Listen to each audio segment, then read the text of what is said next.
আসসালামু আলাইকুম, স্বাগতম সবাইকে লার্ন আপ একাডেমিতে। আশা করি সবাই ভালো আছো। আজকে আমাদের কাজ ক্ষমতা শক্তি অধ্যায়ের পঞ্চম লেকচার। গত 4টা লেকচারে আমরা অলরেডি কৃতকাজ সম্পর্কিত যে বেসিক কনসেপ্ট এবং কৃতকাজের যে ম্যাথগুলো আছে, আমরা মহাকর্ষীয় বল, স্প্রিং বল এবং পরিবর্তনশীল বলের যে অ্যাপ্লিকেশনগুলো আছে ওগুলো দিয়ে কিভাবে কৃতকাজ নির্ণয় করতে হয় এগুলোর বেসিক থেকে শুরু করে একটা লং ম্যাথ ক্লাস আমরা রাখছিলাম, যেটা লেকচার 4 আমরা কভার করছি। আজকে আমরা নতুন একটা টপিকের দিকে যাব, যদিও এটা কৃতকাজের সাথে সম্পর্কিত, তবে এই ক্ষেত্রে কৃতকাজটা ভিন্ন নিয়মে বা একটা ভিন্ন কনসেপ্টের আলোকে আমাদের নির্ণয় করতে হবে। আমাদের আজকের টপিকের নাম হচ্ছে ভারকেন্দ্রের সরণ বা ভরকেন্দ্রের সরণের যে মুভমেন্ট, বা একটা বস্তুর ভরকেন্দ্রের সরণ চেঞ্জ হওয়ার সাথে সাথে তার যে কৃতকাজের পরিবর্তন, বা ভরকেন্দ্রের সরণ চেঞ্জ হলে কৃতকাজ কিভাবে নির্ণয় করতে হবে, আমরা আজকে সেই টপিকটা আলোচনা করব। তাহলে চলো প্রথমে দেখে নেওয়া যাক, আমরা একটু ভরকেন্দ্র এই জিনিসটা কি একটু বোঝার চেষ্টা করি।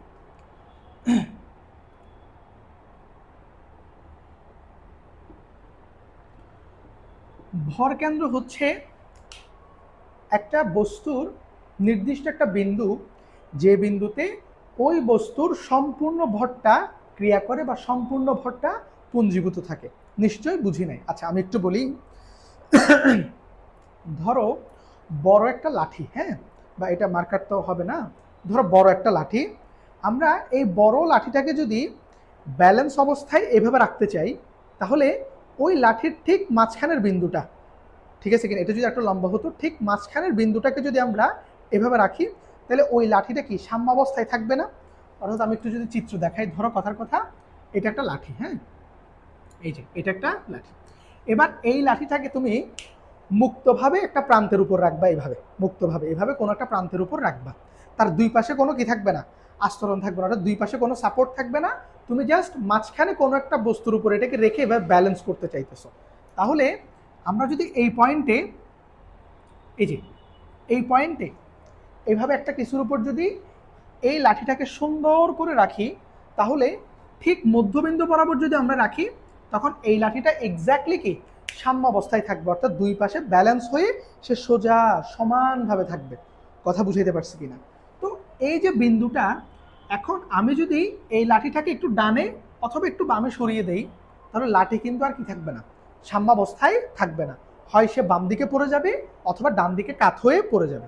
তাহলে এই বিন্দুটা একটা স্পেশাল বিন্দু। কেন স্পেশাল? কারণ এই লাঠির উপরে তো তুমি আরো অনেকগুলো বিন্দু নিতে পারো, ধরো এখানে, এই পাশে আমি অনেকগুলো বিন্দু নিতে পারি না?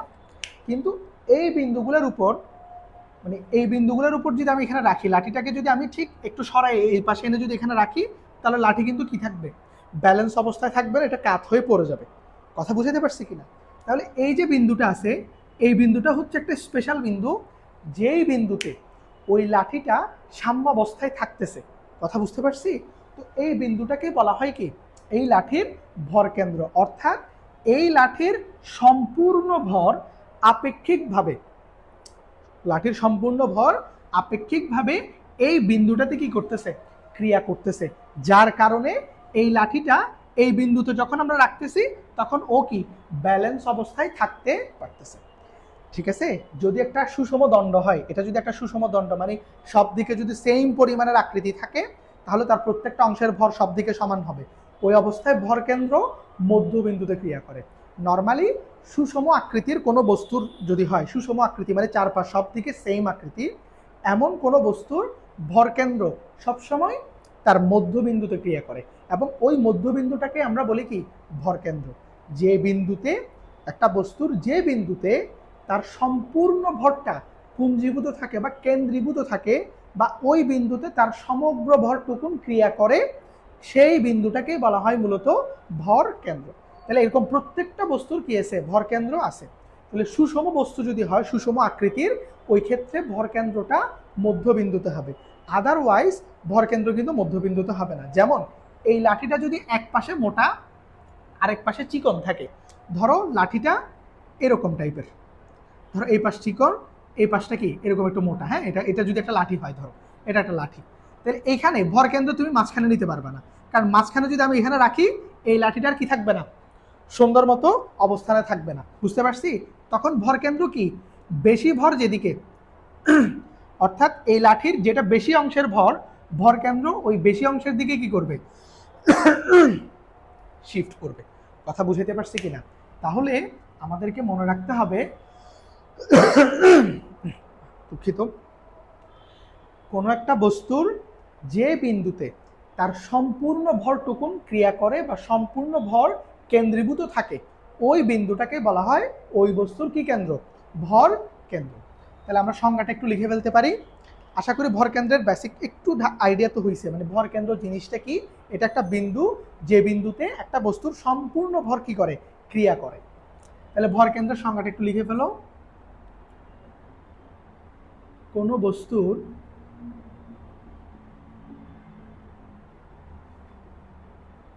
যে বিন্দুতে, বিন্দুটা বস্তুর উপরে অবস্থিত থাকবে, যে বিন্দুতে বস্তুর সম্পূর্ণ ভর, বস্তুর সম্পূর্ণ ভর ক্রিয়া করে অথবা কেন্দ্রীভূত থাকে, কেন্দ্রীভূত থাকে, তাকে তাকে বলতে আসলে ওই বিন্দুটিকে, তাকে না বলে আমরা এইভাবে বলি ওই বিন্দুটিকে বা ওই বিন্দুকে ভর কেন্দ্র বলে।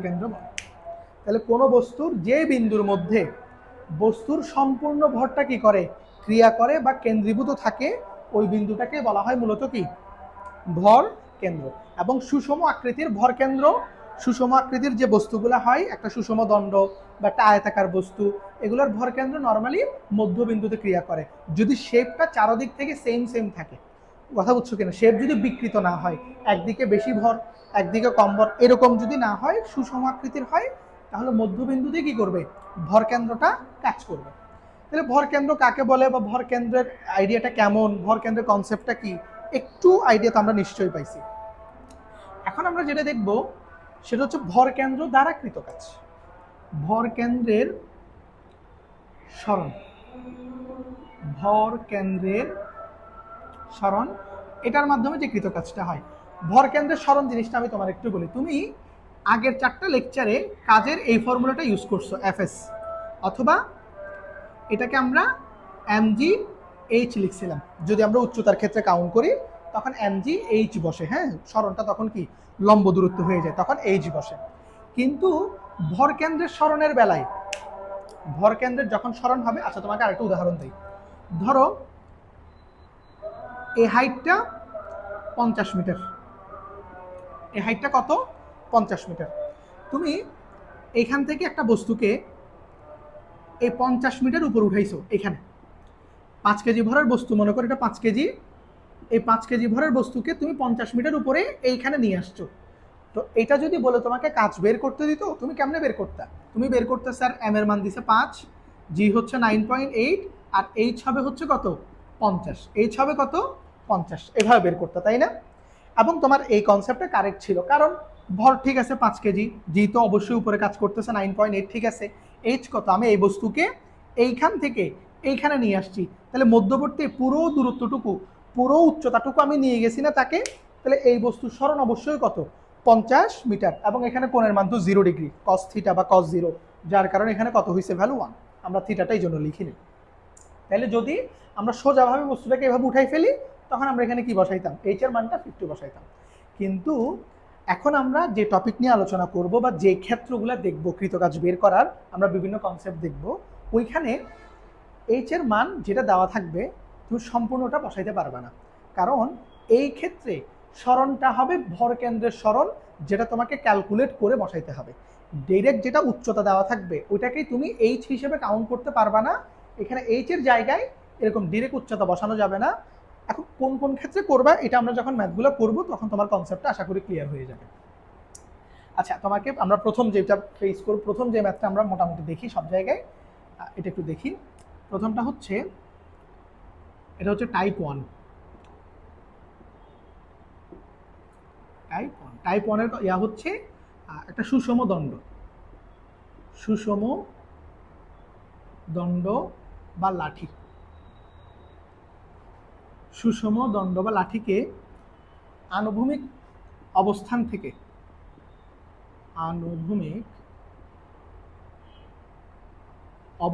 থেকে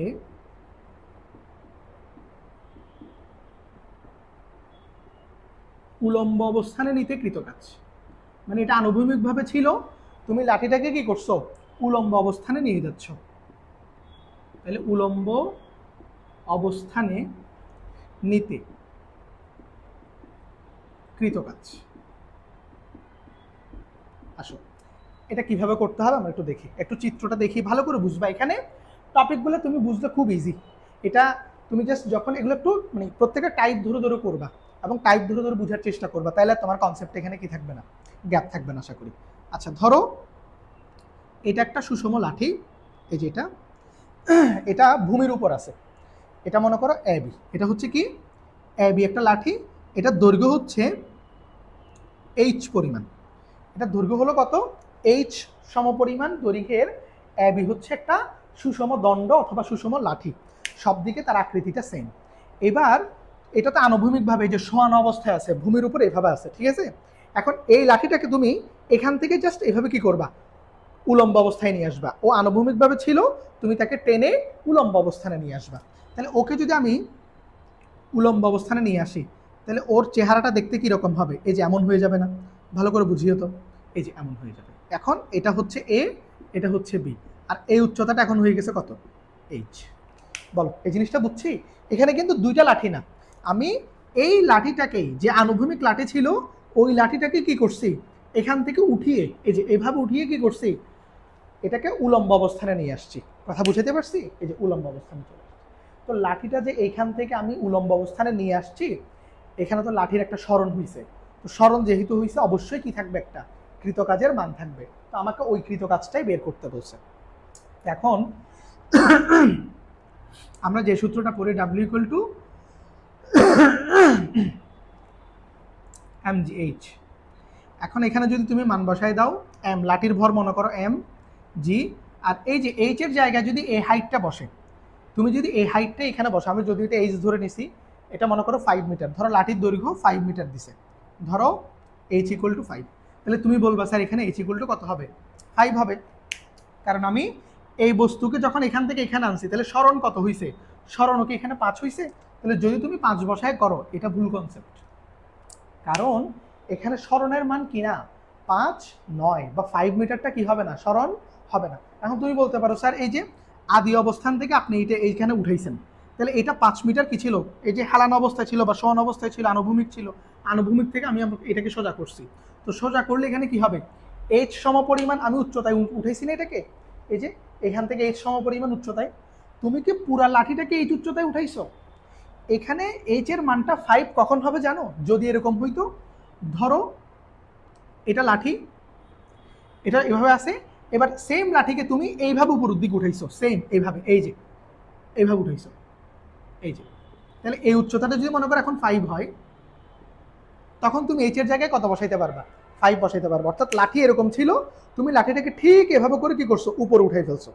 তাহলে এখানে সম্পূর্ণ লাঠি বা লাঠির সম্পূর্ণ সবগুলো অংশকে তুমি কি করছো, 5 মিটার উপরে উঠাইছো। এখানে সবগুলো অংশ কি করছে, উপরের দিকে উঠছে, কিন্তু তুমি যখন আনুভূমিক থেকে তাকে এইভাবে কি করছো, উলম্ব অবস্থানে নিয়ে আসছো, তুমি কি লাঠির সম্পূর্ণ অংশ সবগুলোকে কি এই উচ্চতায় নিছো, এই উচ্চতায় তুমি নাও নাই। কিভাবে, আমি তোমার একটু এক্সাম্পলটা দেখাই, একটু ব্যাখ্যা করে বুঝাই দিই। এটা দেখো একটু ভালো করে বুঝিও তো। এই লাঠিটাকে ধরো আমরা অনেকগুলো টুকরায় বিভক্ত করলাম, এটা একটা টুকরা ধরো, এই যে কালো করে আমি যেটা দিলাম এটা একটা টুকরা, ধরো এটা আরেকটা টুকরা, এই যে কালো করে দিচ্ছি, এগুলো মনে করো আমি এক একটা টুকরা। তো এরকম অনেকগুলো টুকরাকে যোগ করলে তো আমি লাঠিটা পাবো, তাই না, এরকম অনেকগুলো টুকরাকে যোগ করলে আমি কি পাবো, লাঠিটা পাবো। তাহলে এই যে অনেকগুলো টুকরা নিলাম। এখন ভালো করে বুঝো, তুমি যখন লাঠিটাকে কি করবা, আনুভূমিক থেকে এভাবে সোজা করে দাঁড় করাবা, তখন এই টুকরাগুলো কি হবে, সবগুলোর স্মরণ ঘটবে না। এখন আমাকে বলো তো, এই যে টুকরাটা আছে একদম শুরুতে এখানে, এই টুকরাটার কি কোনো স্মরণ হয়েছে, এটা শুরুতে যেরকম ছিল, দেখো এই যে আনুভূমিকভাবে যে অবস্থায় ছিল, তুমি যখন এটাকে উলম্বভাবে দাঁড় করাইছো, এটা কি একই ওর জায়গা থেকে নড়ছে একটু, এটার কি কোনো স্মরণ ঘটছে, অবশ্যই এটার স্মরণ ঘটে নাই। কারণ লাঠির এই প্রান্তটা এইভাবে থাকার পর যদি এইভাবে হয়ে যায়, এটা তো এখনো ভূমির সাথে অ্যাটাচ আছে। কথা বুঝতে পারছো কিনা? তাহলে এই টুকরাটা তো সুষম টুকরা, এটা সব দিকে সেম। সো এটাকে এইভাবে দেয় যে আনুভূমিক থেকে যদি তুমি এভাবে সোজা করো, তাহলে এই যে নিচের যে টুকরাটা আছে এই টুকরাটার কোনো সরণ ঘটবে না, কারণ এটা আগের মতো স্ট্রেইট আছে। সরণ ঘটবে কোনগুলার? এই টুকরাগুলার। এগুলো এখানে ছিল, এগুলো এবার কোথায় আসবে? আস্তে আস্তে উপরে আসা শুরু করতেছে। এবার দেখো তো এই টুকরাটা কোনটা? এটা না? আমি যদি লাঠিটাকে দাঁড় করাই, এই টুকরাটা তখন কোথায় দেখবো? আমি এখানে দেখবো। তাহলে এই টুকরাটার সরণ কত এখন? এই টুকরাটার সরণ হচ্ছে এইটুক, এই যে এটা হলো এই টুকরাটার সরণ। কথা বুঝতে পারছি? এবার একটু ভালো করে বুঝিও। তাইলে এটা হচ্ছে এই টুকরাটার সরণ। এবার আমি যখন লাঠিটাকে সোজা করব তখন এই টুকরাটাকে কোথায় দেখব? এই টুকরাটাকে নিশ্চয়ই এখানে দেখব। এবার এই টুকরার সরণ কত? এই টুকরার সরণ হচ্ছে এতটুকু, এই যে ভূমি থেকে এতটুকু সরণ, এইটা। কথা বুঝতে পারছি? ঠিক একইভাবে এই টুকরাটা কোথায় আসবে? এখানে আসবে। এই টুকরাটা এখানে আসবে, তখন এটা সরণ হবে কতটুক? এখান থেকে একটু। তাহলে দেখো সবগুলা টুকরার কি সরণ সেম? একই রকম ভাবে এই যে একদম কর্নার এখানে যেটা আছে, এই টুকরাটা কোথায় বসবে? একদম এখানে উপরে, এবং এটার সরণ হবে সবচেয়ে বেশি, এই যে এইচ পরিমাণ। এটার সরণ সম্পূর্ণরূপে, এইটার সরণ একদম এইচ পরিমাণ হবে, একদম সামনে যেটা আছে।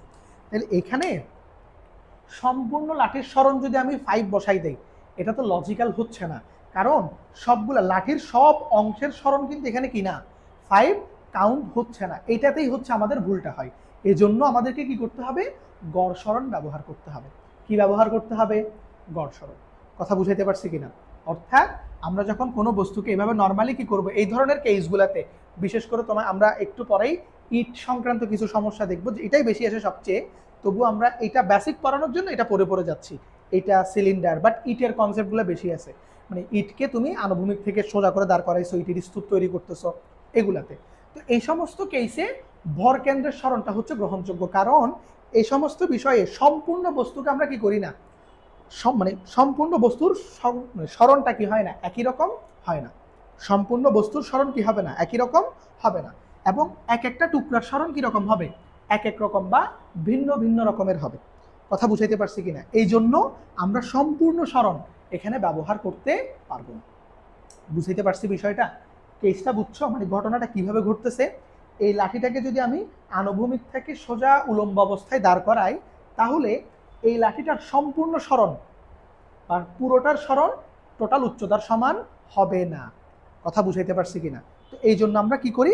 গড় সরণ ব্যবহার করি। কি ব্যবহার করি? গড় সরণ বা ভর কেন্দ্রের সরণ বলে এটাকে। তো গড় সরণ কেমনে বের করি আমরা? গড় সরণ এই যে লাঠির ক্ষেত্রে যেটা আমরা করি গড় সরণ, সেটা হচ্ছে তার আদি অবস্থান যেটা ছিল আর তার শেষ অবস্থান যেটা, এই দুইটার গড় হিসাব করি আমরা। তাহলে আদি অবস্থান কোথায় ছিল? শূন্য, কারণ আদি অংশের তো কোনো কি ঘটে নাই, সরণ ঘটে নাই। বা আমি একটু যদি ফর্মুলাটা এদিকে দেখাই, দেখতেছো না, এদিকে একটু লিখে দিই। অর্থাৎ লাঠির ক্ষেত্রে টাইপ 1-এর ক্ষেত্রে তুমি যেটা করবা, এই ধরনের যদি সুষম দণ্ড অথবা সুষম লাঠিকে আনুভূমিক থেকে কি করে উলম্ব অবস্থায় দাঁড় করিয়ে কৃতকাজ বের করতে বলে, তখন আমাদের গড় সরণ বের করতে হবে কেমনে? গড় সরণ বের করতে হবে আদি অবস্থান প্লাস বা আদি সরণ প্লাস কি শেষ সরণ, মানে শেষ অবস্থানের সরণ ডিভাইড বাই কত? 2। তাহলে আদি অবস্থানের সরণ হচ্ছে কত? 0। কারণ আদি অবস্থানে তুমি তাকে আনুভূমিকে রাখো অথবা উলম্ব অবস্থায় রাখো, তার এই অংশের কোনো কি ঘটে নাই, সরণ ঘটে নাই, একেবারে প্রান্ত বিন্দু যেটা এখানে শুরুটা। আর শেষ সরণ হচ্ছে এই যে লাস্ট প্রান্ত যেটা, তো লাস্ট প্রান্তটা এখান থেকে কোথায় আসছে? ঠিক এখানে আসছে না? তুমি যখন এটাকে এইভাবে উঠাই দাঁড় করাবা, এই প্রান্তটা ঠিক কোথায় আসবে? এখানে চলে আসবে। তাহলে এই যে এই প্রান্তটার সরণ এখন কত? এই পুরোটার সমান, এবং এই দৈর্ঘ্যের সমান হবে। তো দৈর্ঘ্যকে আমরা ধরছি কত? এইচ। তখন এটা আসবে হচ্ছে h/2। এটাকে আমরা h প্রাইম বলবো বা গড় সরণ বলবো। কথা বুঝাইতে পারছি কিনা? তাহলে তুমি যেটা সূত্র ইউজ করবে এখন, w ইকুয়াল টু কি mg, h এর জায়গায় আমরা h প্রাইম ইউজ করবো বা h ড্যাশ ইউজ করব, কারণ এটা গড় সরণ, এখানে সম্পূর্ণ সরণটা বসবে না। তাহলে সুষম দণ্ড অথবা সুষম লাঠিকে যদি আমরা আনুভূমিক থেকে সোজা অবস্থানে দাঁড় করাই, লম্বভাবে দাঁড় করাই, তার গড় সরণ হবে টোটাল উচ্চতার অর্ধেক। তাহলে এখানে এখন মান বসবে এই যেটা mg h/2, তাহলে নিচে 2 চলে আসবে। এটাই হবে কৃতকাজের ফর্মুলা। কখন? লাঠির জন্য বা সুষম দণ্ডের জন্য। তাহলে এই যে কাজ, এই যে আমরা এখানে mgh দিয়ে করতে পারবো না, mgh/2 ব্যবহার করতে হবে। ওই যে আমরা বলছিলাম না যে এটা আসলে h/2 কেমনে আসছে, এটা ডেরিভেশন আছে, এটা ইন্টিগ্রেশন করে দেখানো যায়। তো এখন যেহেতু সামনে তোমাদের এক্সাম, আর আমি লেকচারগুলোকে এত লং করতেও চাচ্ছি না, বাট এটা কিন্তু এমনি এমনি আসে নাই, এটাকে এভাবে ভেবে নেওয়ার কোনো কারণ নেই যে আমরা একটা মুখের কথায় যে h/2টাকে ধরে নিছি, মানে এটা একটা প্রশ্ন না যে এটার ভর কেন্দ্রের সরণ বা গড় সরণটা h/2তেই কেন কাজ করতেছে বা মধ্যবিন্দুতেই কেন কাজ করতেছে, এটার লজিক্যালি একটা ব্যাখ্যা আছে এবং সেটা ইন্টিগ্রেশনের মাধ্যমে কি করি আমরা বের করি। তো আপাতত আমরা কি করব, জাস্ট ম্যাথ করার জন্য, আমাদের তো প্রতিপাদনের এই মুহূর্তে প্রয়োজন নাই, তাহলে আমরা ম্যাথ করার জন্য শুধু কি করব, এইটুকু মনে রাখবো। ঠিক আছে? তাহলে যদি আমরা কোনো সুষম দণ্ড বা লাঠিকে যদি আমরা ভূমি থেকে কি করি, লম্বা অবস্থায় দাঁড় করাই, তার আনুভূমিক যে মানে সরণ যেটা হবে সেটা হবে গড় সরণের সমান, আর গড় সরণ হবে টোটাল উচ্চতার অর্ধেক পরিমাণ। এই যে বুঝতে পারছি, আশা করি এটুক পর্যন্ত বুঝছি। এবং এখানে কেন গড় সরণটা কাউন্ট করতে হচ্ছে এটা তো বুঝতে পারছো, কারণ প্রত্যেকটা অংশের আলাদা আলাদা সরণ আছে এখানে, এবং প্রত্যেকটা অংশের সরণ কিনা একই রকম নয়। তো একই রকম নয় বলে আমরা এগুলোকে গড় করে ফেলছি, গড়টা সবার জন্য প্রযোজ্য, গড় সরণটা সবার জন্যই কি প্রযোজ্য একটা মান। তাহলে এটা হচ্ছে টাইপ 1 এর কনসেপ্ট, যেখানে লাঠিকে আমরা কি করব, আনুভূমিক থেকে উলম্ব অবস্থানে দাঁড় করাবো। এবার আমরা একটু আরেকটা অংশ দেখবো, ধরো টাইপ 2। তুমি একটা বুঝলে এগুলো আসলে টাইপে ভাগ করার কিছু নাই, তুমি যদি নিজে বুঝো এগুলো নিজে করে ফেলতে পারবে এমন অবস্থা। আচ্ছা, এবার আসো মনে করো সিলিন্ডার, ধরো একটা সিলিন্ডারকে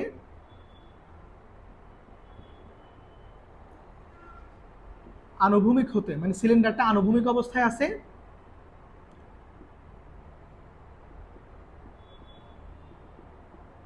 আনুভূমিক অবস্থা হতে উলম্ব অবস্থায় আনতে, মানে লম্বভাবে দাঁড় করাবো, উলম্ব অবস্থায় আনতে কৃতকাজ। তাহলে এটা যদি করি, এটার ক্ষেত্রে আমরা একটু যদি দেখো চিত্রটা একটু দেখাই, ধরো এটা হচ্ছে ভূমি। তো এবার এখানে একটা সিলিন্ডার, এই যে এই সিলিন্ডারটা এখানে আমরা কি করে রাখছি, আনুভূমিকভাবে রাখছি। এখন এই সিলিন্ডারটাকে তুমি এখান থেকে কি করবা, দাঁড় করাবা। তো দাঁড় করালে তার চেহারাটা এরকম হবে নিশ্চয়ই, এই যে দেখো, আমি যদি এটা একই সিলিন্ডার, হ্যাঁ সিলিন্ডারটা প্রথমে কি ছিল, আনুভূমিকভাবে ছিল, এই আনুভূমিক সিলিন্ডারটাকে আমি এখান থেকে কি করছি, দাঁড় করাইছি, এখান থেকে ঠেলা দিয়ে এটাকে সোজাভাবে দাঁড় করাইছি, এই যে আনুভূমিক থেকে উলম্ব অবস্থায়। তাহলে এই ক্ষেত্রে আমি কৃতকাজের মানটা বের করতে চাই। তাহলে ওই যে আমাদের সরণ, এখানে ডিরেক্টলি টোটাল সরণটা বসানো যাবে না, এখানে দেখো ভালো করে বুঝিও, তুমি যখন সিলিন্ডারটাকে এইভাবে রাখছো, সিলিন্ডারটা মোটামুটি সুষম আকৃতির, সব দিকে তো সেম রকম থাকে, তাহলে আমরা বলছিলাম সুষম আকৃতির যে কোনো বস্তুর ভরকেন্দ্র তার মধ্যবিন্দুতে কি করে, ক্রিয়া করে। তাহলে এই অবস্থায় সিলিন্ডারের হাইট হচ্ছে কোনটা, এই যেটা এটুক, এটা হলো সিলিন্ডারের উচ্চতা ভূমি থেকে। তাহলে সেটা কোথায় কাজ করবে, তার মধ্যবিন্দুতে কাজ করবে। তো মধ্যবিন্দু হচ্ছে কোথায়, এখানে, বা ঠিক এই মাঝখানে রেখা বরাবর, এটাই তো তার মধ্যবিন্দু, তাই না? তো এখন এই যে দেখো তো, এটার ভ্যালু ভরকেন্দ্র, ভালো করে বুঝবা, যখন তুমি সিলিন্ডারটাকে আনুভূমিকভাবে রাখতেছো তখন তার ভরকেন্দ্রটা কোথায় কাজ করবে, মধ্যবিন্দুতে কাজ করবে। তো এই অবস্থায় সিলিন্ডারের উচ্চতা কোনটা, এটাকে উচ্চতা ধরবা না, সে ভূমি থেকে কতটুকু আছে, এই যে এটা হলো উচ্চতা। তাহলে এটার অর্ধেক, এটাই হলো কি ভরকেন্দ্রের সরণ। তাহলে এই বিন্দুটা হলো এখন ভরকেন্দ্র, এটাকে আমি একটু উপরে লিখি, এটা হলো ভরকেন্দ্র। এই অবস্থায় যখন তুমি তারে আনুভূমিকভাবে রাখছো তখন ভরকেন্দ্রটা এখানে কাজ করতেছে, ভালো করে বুঝবা এখানে। এবার তুমি যখন তাকে উলম্ব অবস্থায় দাঁড় করাইছো, তাহলে উলম্ব অবস্থায় এবার হাইট হয়ে গেছে কোনটা, এইটা, এবার তার উচ্চতা হচ্ছে এই পুরাটা, এটা হচ্ছে তার হাইট। এইবার তার ভর কেন্দ্রটা কোথায় কাজ করবে, আবারও মধ্যবিন্দুতে কাজ করবে। তো এবার মধ্যবিন্দু কোথায়, এবার কিন্তু মধ্যবিন্দু এখানে, এই যে এটার ঠিক মাঝ বরাবর। তাহলে এখন দেখো তো ভালো করে বুঝিও তো জিনিসটা, আগে ভরকেন্দ্র ছিল কোথায়, এইখানে, আগে ভরকেন্দ্র ছিল এইখানে, এই যে এই বিন্দুটাতে এই লাইন বরাবর আছে, তাই না? তা আমি এখানে চিন্তা করতে পারি এটাকে। আর এখন ভরকেন্দ্র হচ্ছে কোথায়, এইখানে। তাহলে ভরকেন্দ্রের সরণ, মানে ভরকেন্দ্রের সরণ মানে কি জানো, ভরকেন্দ্র আগে কোথায় ছিল আর ভরকেন্দ্র এখন কোথায় আছে, ভরকেন্দ্র আগে কোথায় ছিল আর এখন কোথায় আছে, এইটার যে পার্থক্য এটাকে বলো ভরকেন্দ্র সরণ। তাহলে ভরকেন্দ্র আগে ছিল এইখানে, আগে ছিল কোথায়, এই লাইন বরাবর, এই যে এখানে, এখানে ছিল। আর এখন ভরকেন্দ্র চলে গেছে কোথায়, এই লাইনের উপরে। তাহলে ভরকেন্দ্রের সরণ পরিবর্তন করটুক, এইটুক না, এইটুকুই হচ্ছে কি এইচ ড্যাশ অথবা গড় সরণ যেটাকে আমরা বলি, বা ভরকেন্দ্রের সরণ, একই কথা, এটাই হচ্ছে সেটা। এই যে এতটুকুর যে পার্থক্য, আগে ভরকেন্দ্রটা এই সরল রেখা বরাবর ছিল কারণ বিন্দুটা এই সরল রেখা বরাবর আছে, এখন ভরকেন্দ্রটা এই সরল রেখায় চলে গেছে। তাইলে ভরকেন্দ্রের সরণ হবে আগে ভরকেন্দ্রটা কোথায় ছিল, এখন ভরকেন্দ্রটা কোথায় আছে, এই দুইটার মাঝখানের যেটা ডিস্টেন্স সেটাই হলো ভরকেন্দ্রের সরণ। তাহলে এই যে দেখো তো, এই দুজনের মাঝখানের যেটা দূরত্ব এটাই ভরকেন্দ্রের সরণ না? তাহলে এখন এইটা আমাদেরকে বের করতে হবে। এখন আসো এটা কেমনে বাইর করবো একটু দেখি। সিলিন্ডারের কনসেপ্টে, সিলিন্ডারের তো দুইটা ভ্যালু আছে, একটা হলো তার হাইট আর একটা হলো তার কি ব্যাসার্ধ। যেমন এই যে এটা এখানে যেটা ছিল, এই যে এটা হচ্ছে তার কি ব্যাসের সমপরিমাণ না, সিলিন্ডার এটা তো পিস্টনের মতো, তাহলে এটা কি বৃত্তাকার না, তাহলে এতটুক হাইট এটা হবে কি ব্যাসের সমপরিমাণ। তাহলে এতটুক যদি ব্যাসের সমপরিমাণ হয় এটা, তাহলে এটা হবে কি, এই যে ভালো করে একটু বুঝিও, এতটুক এটা যদি ভাগ করি এখন, এদিকে পড়বে d/2, এদিকেও পড়বে কি d/2। প্রথম আনুভূমিক অবস্থায়, তাহলে আনুভূমিক অবস্থায় তার হাইট হচ্ছে d এর সমপরিমাণ, তার ব্যাসের সমপরিমাণ। তাহলে এখানে ভরকেন্দ্রের যেটা মান সেটা হবে কি উভয় পক্ষে d/2 এর সমান। বুঝতে পারছি আশা করি। এবার আসো এখানে তো তার হাইট আছে, এখানে তার হাইট হচ্ছে কত h। তাহলে এইখানে যে দেখো এটা মধ্যবিন্দু, আমরা তো জানি ভরকেন্দ্র মধ্যবিন্দুতে ক্রিয়া করবে, তাইলে এতটুক থেকে এইটা, এই যে আমি এখান থেকে একটু দেখাই, এটা এই পুরাটা এটা হলো কার সমান, h/2 এর সমপরিমাণ। একটু বাইরে লিখতেছি কেমন, এটা হলো h/2 এর সমপরিমাণ। অর্থাৎ টোটাল সিলিন্ডারের হাইট যদি, উচ্চতা যদি h হয়, তাহলে ভরকেন্দ্র আছে ঠিক মধ্যবিন্দুতে, তাইলে মধ্যবিন্দুর উপরে হবে h/2, মধ্যবিন্দু থেকে ভূমি এটা হবে কত h/2। ঠিক একইভাবে এখানেও দেখো টোটাল যদি কত d হয়, তাহলে ভরকেন্দ্র আছে মধ্যবিন্দুতে, মধ্যবিন্দু থেকে নিচেরটা হবে d/2, মধ্যবিন্দু থেকে উপরেরটা হবে কত d/2। তাহলে এখন আমার তো দরকার এইটা, তাহলে আমি কিভাবে হিসাব করব দেখো, এই যে দেখো h2 এর মধ্যে, h2 এই যে h2 এতটুক, h2 এর মধ্যে দেখো d/2টাও আছে না এতটুক। এবার h2 এই যে এখান থেকে এই পুরোটা থেকে তুমি এই অংশটা কি দিবা, বিয়োগ দিবা। দেখো এই পুরোটা থেকে এতটুক অংশটা যদি বাদ দাও, তাহলে তুমি এইটুক অংশটা পেয়ে যাবে না। বুঝাইতে পারতেছি? একটু চিত্রগুলো হয়তো একটু ছোট হয়ে যাচ্ছে, একটু মনোযোগ দিলে আশা করি বুঝবা। এখানে ভরকেন্দ্রটা যেখানে আসছে, যে আগে ছিল এখানে, এখন চলে আসছে কোথায় এখানে। তো এইটার যে পার্থক্য এটাই হলো মূলত ভরকেন্দ্রের সরণ। তাহলে পার্থক্যটা কেমনে বের করব, এই যে এখন ভরকেন্দ্রের যেটা হাইট সেটা হলো h/2, আগে ভরকেন্দ্রের যেটা হাইট এটা হচ্ছে d/2। তাহলে এবার গড় সরণ বা ভরকেন্দ্রের সরণ যেটা আমরা বের করব, ভরকেন্দ্রের সরণ এটা বের করব কেমনে, h ড্যাশ এটা হলো h/2, এটা থেকে d/2 কি দিব, বিয়োগ দিব। এই যে, তো যদি আমাদেরকে মনে করো সিলিন্ডারের যদি উচ্চতা, ব্যাসার্ধ বা ব্যাস এগুলো দিয়ে দেয়, আমরা কিন্তু এখানে ভ্যালুগুলো বসাইতে পারবো। ভ্যালুগুলো বসাইলে আমরা ভরকেন্দ্রের যেটা সরণ ঘটছে, আনুভূমিক অবস্থায় ভরকেন্দ্র যেখানে ছিল আর উলম্ব অবস্থায় ভরকেন্দ্র যেখানে আসছে, এই দুইটার মাঝখানের যে পার্থক্যটা এটা আমরা ইজিলি বের করতে পারবো যদি মানগুলো দেওয়া থাকে। বুঝাইতে পারছি? এই হচ্ছে বিষয়। পারা যাবে তো আশা করি। আচ্ছা, তাহলে এখানে মনে রাখতে হবে মূলত আগে ভরকেন্দ্রটা কোথায় ছিল আর এখন ভরকেন্দ্রটা কোথায় আসছে, এবং এই দুজনের মাঝখানের পার্থক্যটা ঠিক কত, ওই পার্থক্যটাই হলো ভরকেন্দ্রের সরণ। এবার এইচ এর মানটাই তুমি কি করবা, w = mgh' এখানে বসাই দিন। তাহলে h প্রাইমের জায়গায় বসবে হচ্ছে এইটার ভ্যালু, এটাকে বিয়োগ করে আমরা যে মানটা পাবো সেটাই এখানে কি সরণের জায়গায় আমরা বসাবো। বুঝতে পারছি?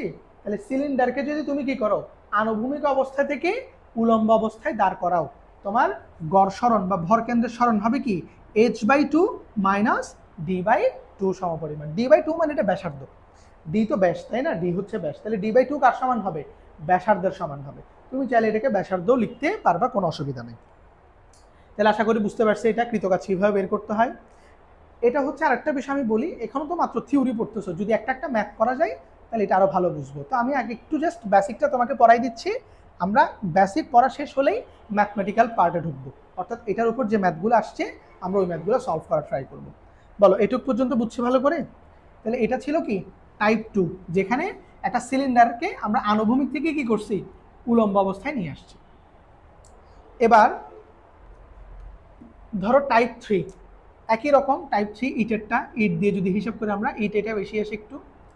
টাইপ 3 যে ইটকে আনুভূমিক থেকে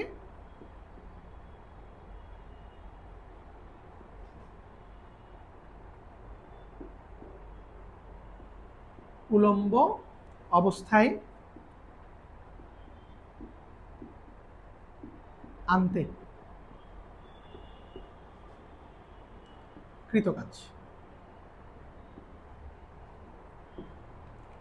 ইটকে আনুভূমিক অবস্থা থেকে কোথায় আনবো, উলম্ব অবস্থায় আনবো। তাহলে একটা ইট এই যে সেইখানে আছে, এবার ওই ইটটাকে আমরা কি করছি, এই যে সোজা করে দাঁড় করাইছি। এই ইটটা কিভাবে ছিল, এভাবে আনুভূমিক ছিল, একই কনসেপ্ট। তুমি যদি আগেরগুলো বুঝো এটাও করে ফেলতে পারবা।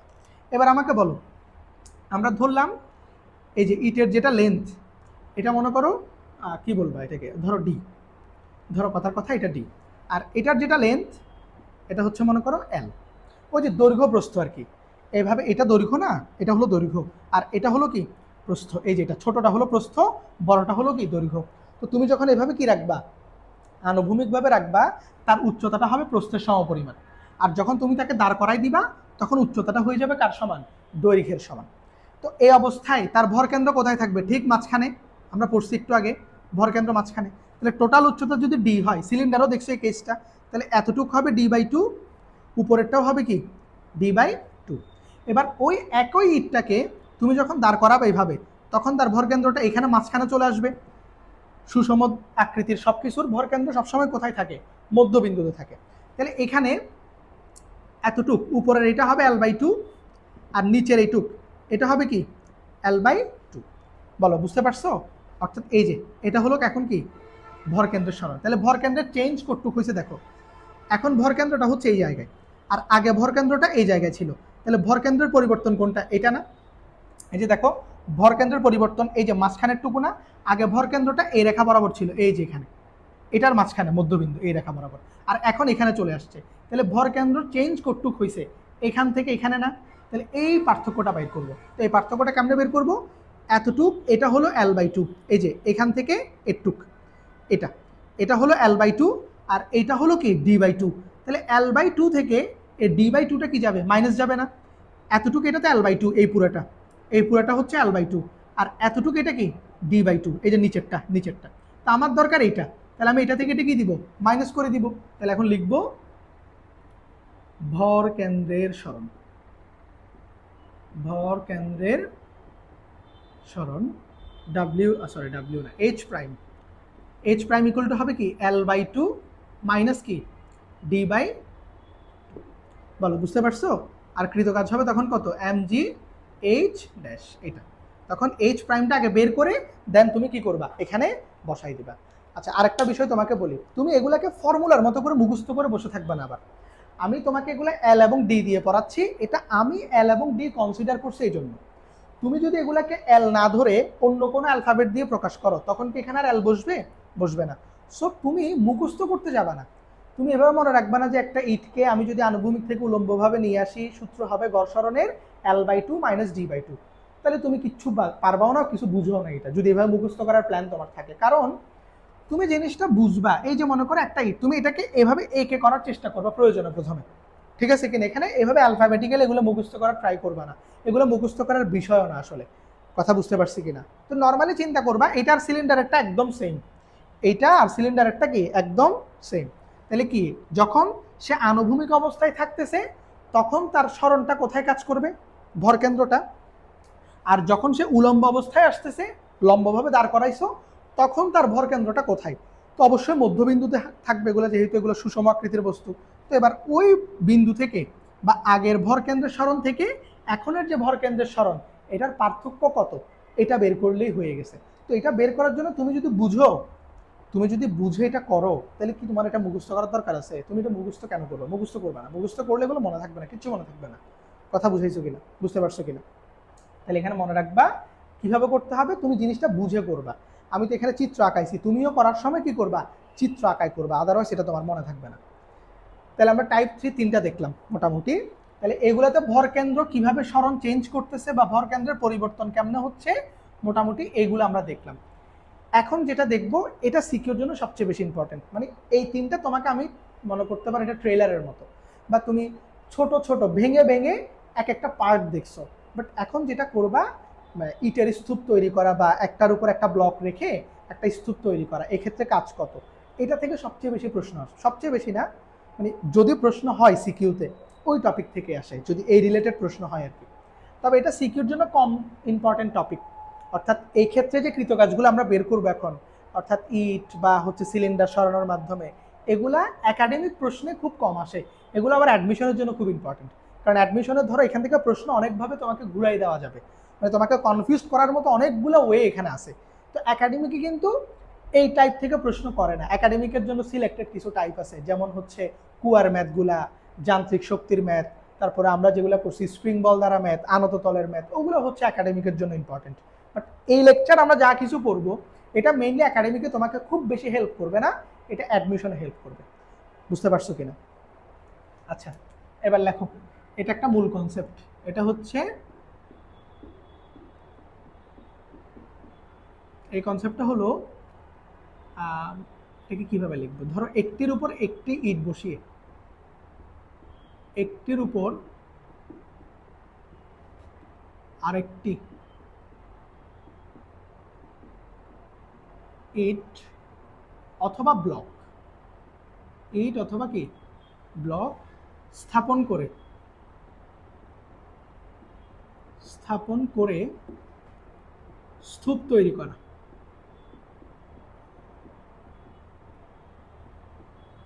বা স্তূপ তৈরি করতে কৃতকাজ।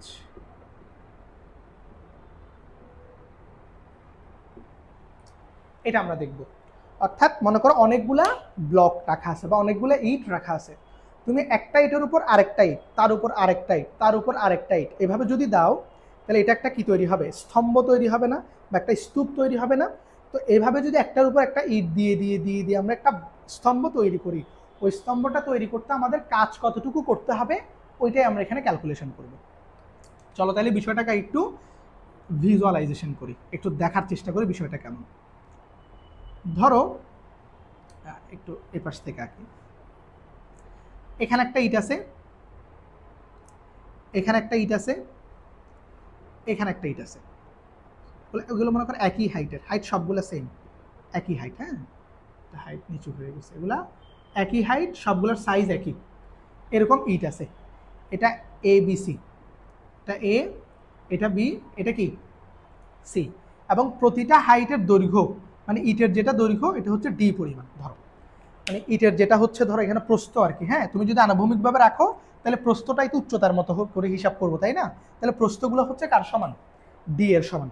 এবার একটার উপর একটা ইট রেখে আমরা একটা স্তূপ তৈরি করব। এই তিনটা দিয়ে প্রথমে দেখি। তাইলে যদি আমরা এদিকে নেই, ধরো আমরা এই ইটটাকে প্রথমে বসাচ্ছি এখানে, তাহলে আসো এই ইটটাকে বসালাম, এটা হলো কি এ নাম্বার ইট, এটা হচ্ছে এ, এখানে দেখাই এটা হচ্ছে 8। এখন আমাকে বলো তো, এইটটা যে আমি এখান থেকে এখানে সরাইছি, এটার জন্য একটা কাজ হয়েছে না, W1, mg কত, h ড্যাশ, এবং এখানে h ড্যাশের পরিচয় কি, ভর কেন্দ্রের সরণ। আচ্ছা আমাকে বলো তো, এই অবস্থায় ভর কেন্দ্রের সরণ কি ঠিক মাঝখানে না? যদি নর্মালি আমরা তো দেখছি যে কোনো অবস্থাতেই তুমি সেটাকে আনুভূমিকে রাখো বা উলম্ব অবস্থায় রাখো, ভর কেন্দ্রের সরণ সবসময় কোথায় থাকবে, ঠিক মাঝখানের বিন্দুতে কাজ করবে। তাহলে এই অবস্থায় তার ভর কেন্দ্রটা কাজ করতেছে কোথায়, ঠিক মাঝখানে। তো এইটাকে যখন আমি এখান থেকে উঠাই এখানে রাখছি, এখানেও ভর কেন্দ্র কোথায় কাজ করতেছে, ঠিক মাঝখানে। এখানে দেখো তো এই পয়েন্টটা আর এই পয়েন্টটা সেম লেভেলে না? তুমি তো একই ইটকে এখানে আনছো, এই ইটটাকে তো অন্য কোনো হাইটে তোলো নাই, সেম ইটকে যদি পাশে এক জায়গা থেকে সরাই যদি তার পাশে রাখো, এটা কি উচ্চতা বেড়ে যাবে? উচ্চতা তো বাড়বে না, কারণ ভূমি তো লেভেল। তাহলে এই যে মনে করো ইটটা এখানে ছিল, হ্যাঁ এখানে ছিল, এই যে এটা ভূমি, ইট এখানে ছিল প্রথমে, তো আমি এই প্রথম ইটটাকে এইখান থেকে তুলে এনে এখানে রাখছি। তো একই ইটকে যদি আমি এক জায়গা থেকে পাশাপাশি আরেক জায়গায় স্থাপন করি, এতে করে তার ভর কেন্দ্রের কোনো পরিবর্তন হয়? কোনো পরিবর্তন হয় না। অর্থাৎ এখানে ভর কেন্দ্রের সরণ শূন্য, ভরকেন্দ্র তো চেঞ্জ হয় নাই, বাড়েও নাই কমেও নাই, তাহলে এই ক্ষেত্রে এইচ প্রাইমের মান হচ্ছে কত? 0। তাহলে প্রথম ইটের জন্য কৃতকাজের মান হবে 0। প্রথম ইটের জন্য ভালো করে বুঝতে হবে এটা, কেমন? এটাই হচ্ছে আমাদের সিকিউর টপিক। তাহলে প্রথম ইটের সরানোর জন্য বা প্রথম ইটটাকে আমাদের এখানে আনতে কৃতকাজের মান হচ্ছে 0, কারণ এই ক্ষেত্রে আমরা কোনো সরণ কি করাই নাই, পরিবর্তন করি নাই। আগে ভরকেন্দ্র যেখানে ছিল এখনো ভরকেন্দ্র কি সেখানেই আছে। বুঝতে পারছি? এবার আসো, এবার দ্বিতীয় ইটকে এটার উপর বসাইছো, এই যে এটা হলো দ্বিতীয় ইট, এটা এটা হলো বি নাম্বার ইট। এবার দ্বিতীয়, এবার বুঝতে হবে তো ইট এটা আরেকটা ইট। এবার এই ইটের ভরকেন্দ্র কোথায় থাকবে? ঠিক তার মাঝখানের বিন্দুতে থাকবে। এটা যদি টোটালটা ডি হয় তাহলে এটা ঠিক মধ্যবিন্দু এখানে কাজ করবে। কথা বুঝতে পারছি কিনা? এটা তাহলে এখানে এই যে দেখো, এটা যদি আমি বিটা নিচে লিখি, এই যে মাঝখানে ঠিক এখানে, তাহলে এতটুকু অংশ হবে কি d/2, আর উপরের অংশটাও হবে কি d/2। তো এখন দ্বিতীয় ইটকে যে তুমি এখানে রাখছো, এবার কিন্তু ভরকেন্দ্রের সরণ ঘটছে।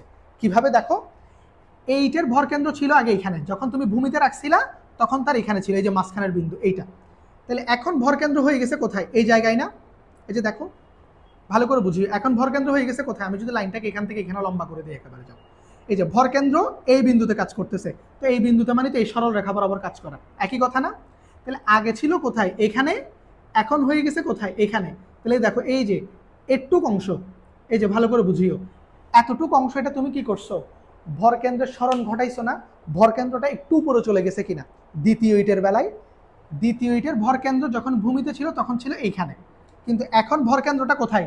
এখানে চলে আসছে, কারণ তুমি এর প্রথম ইটের উপরে তারা বসাইছো। তাহলে তার ভরকেন্দ্র উপর উঠছে না? উঠছে। কতটুকু উঠছে? এই পরিমাণ উঠছে।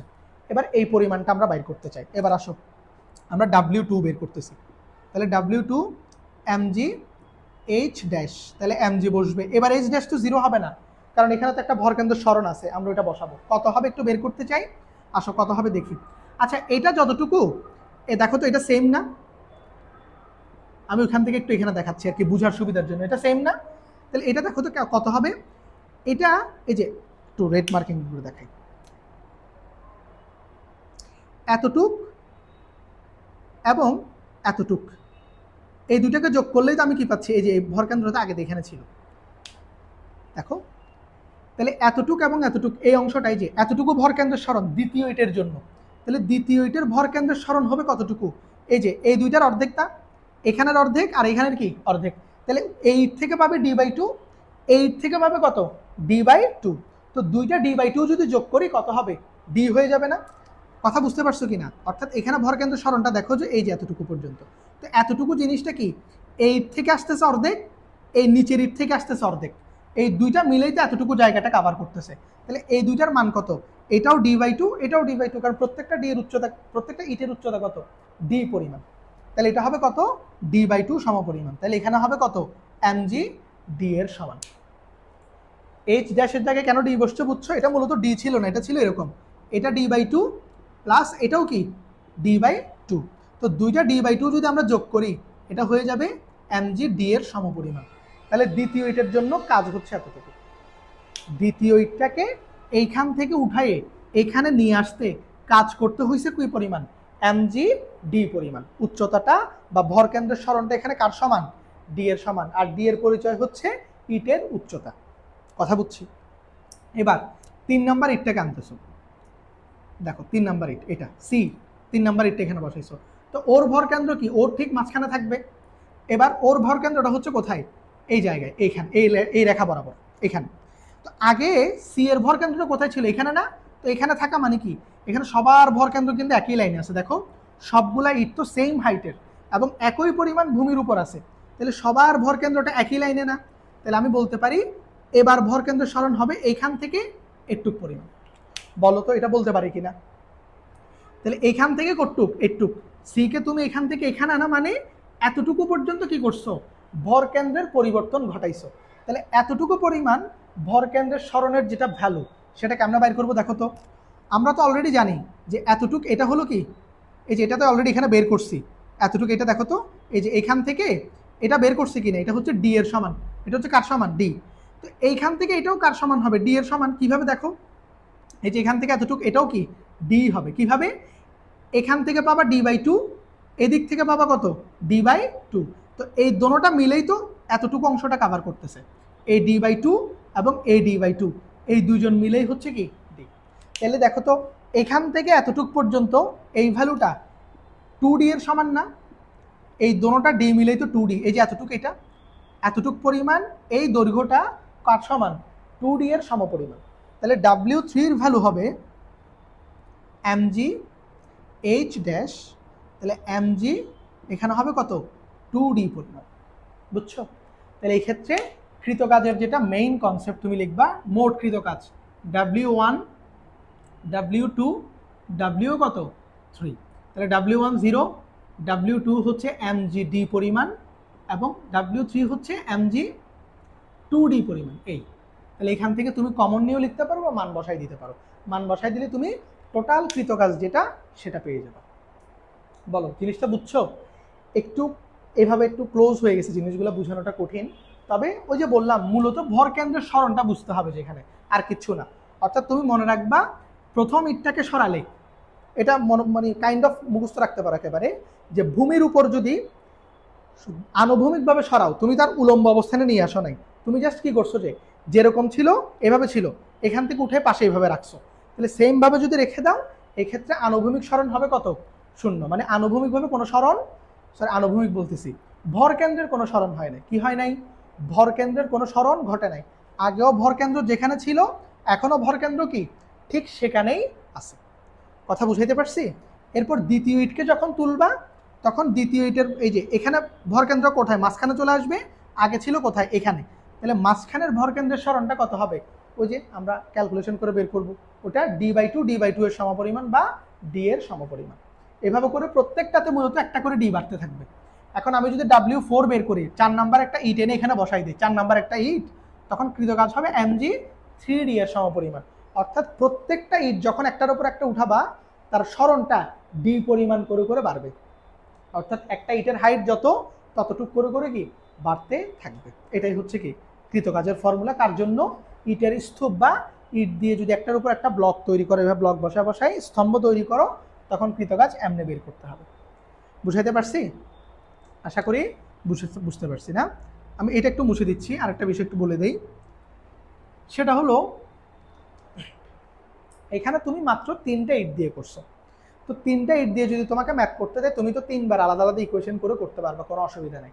কিন্তু ইটের সংখ্যা যদি বাড়াই দেয়, ধরো তোমারা বললো 100টা ইট দিয়ে ব্লক তৈরি করছে বা স্তম্ভ তৈরি করছে বা 200টা ইট দিয়ে তৈরি করছে, তখন কি তুমি 200টা এরকম কাজ বাইর করতে পারবা?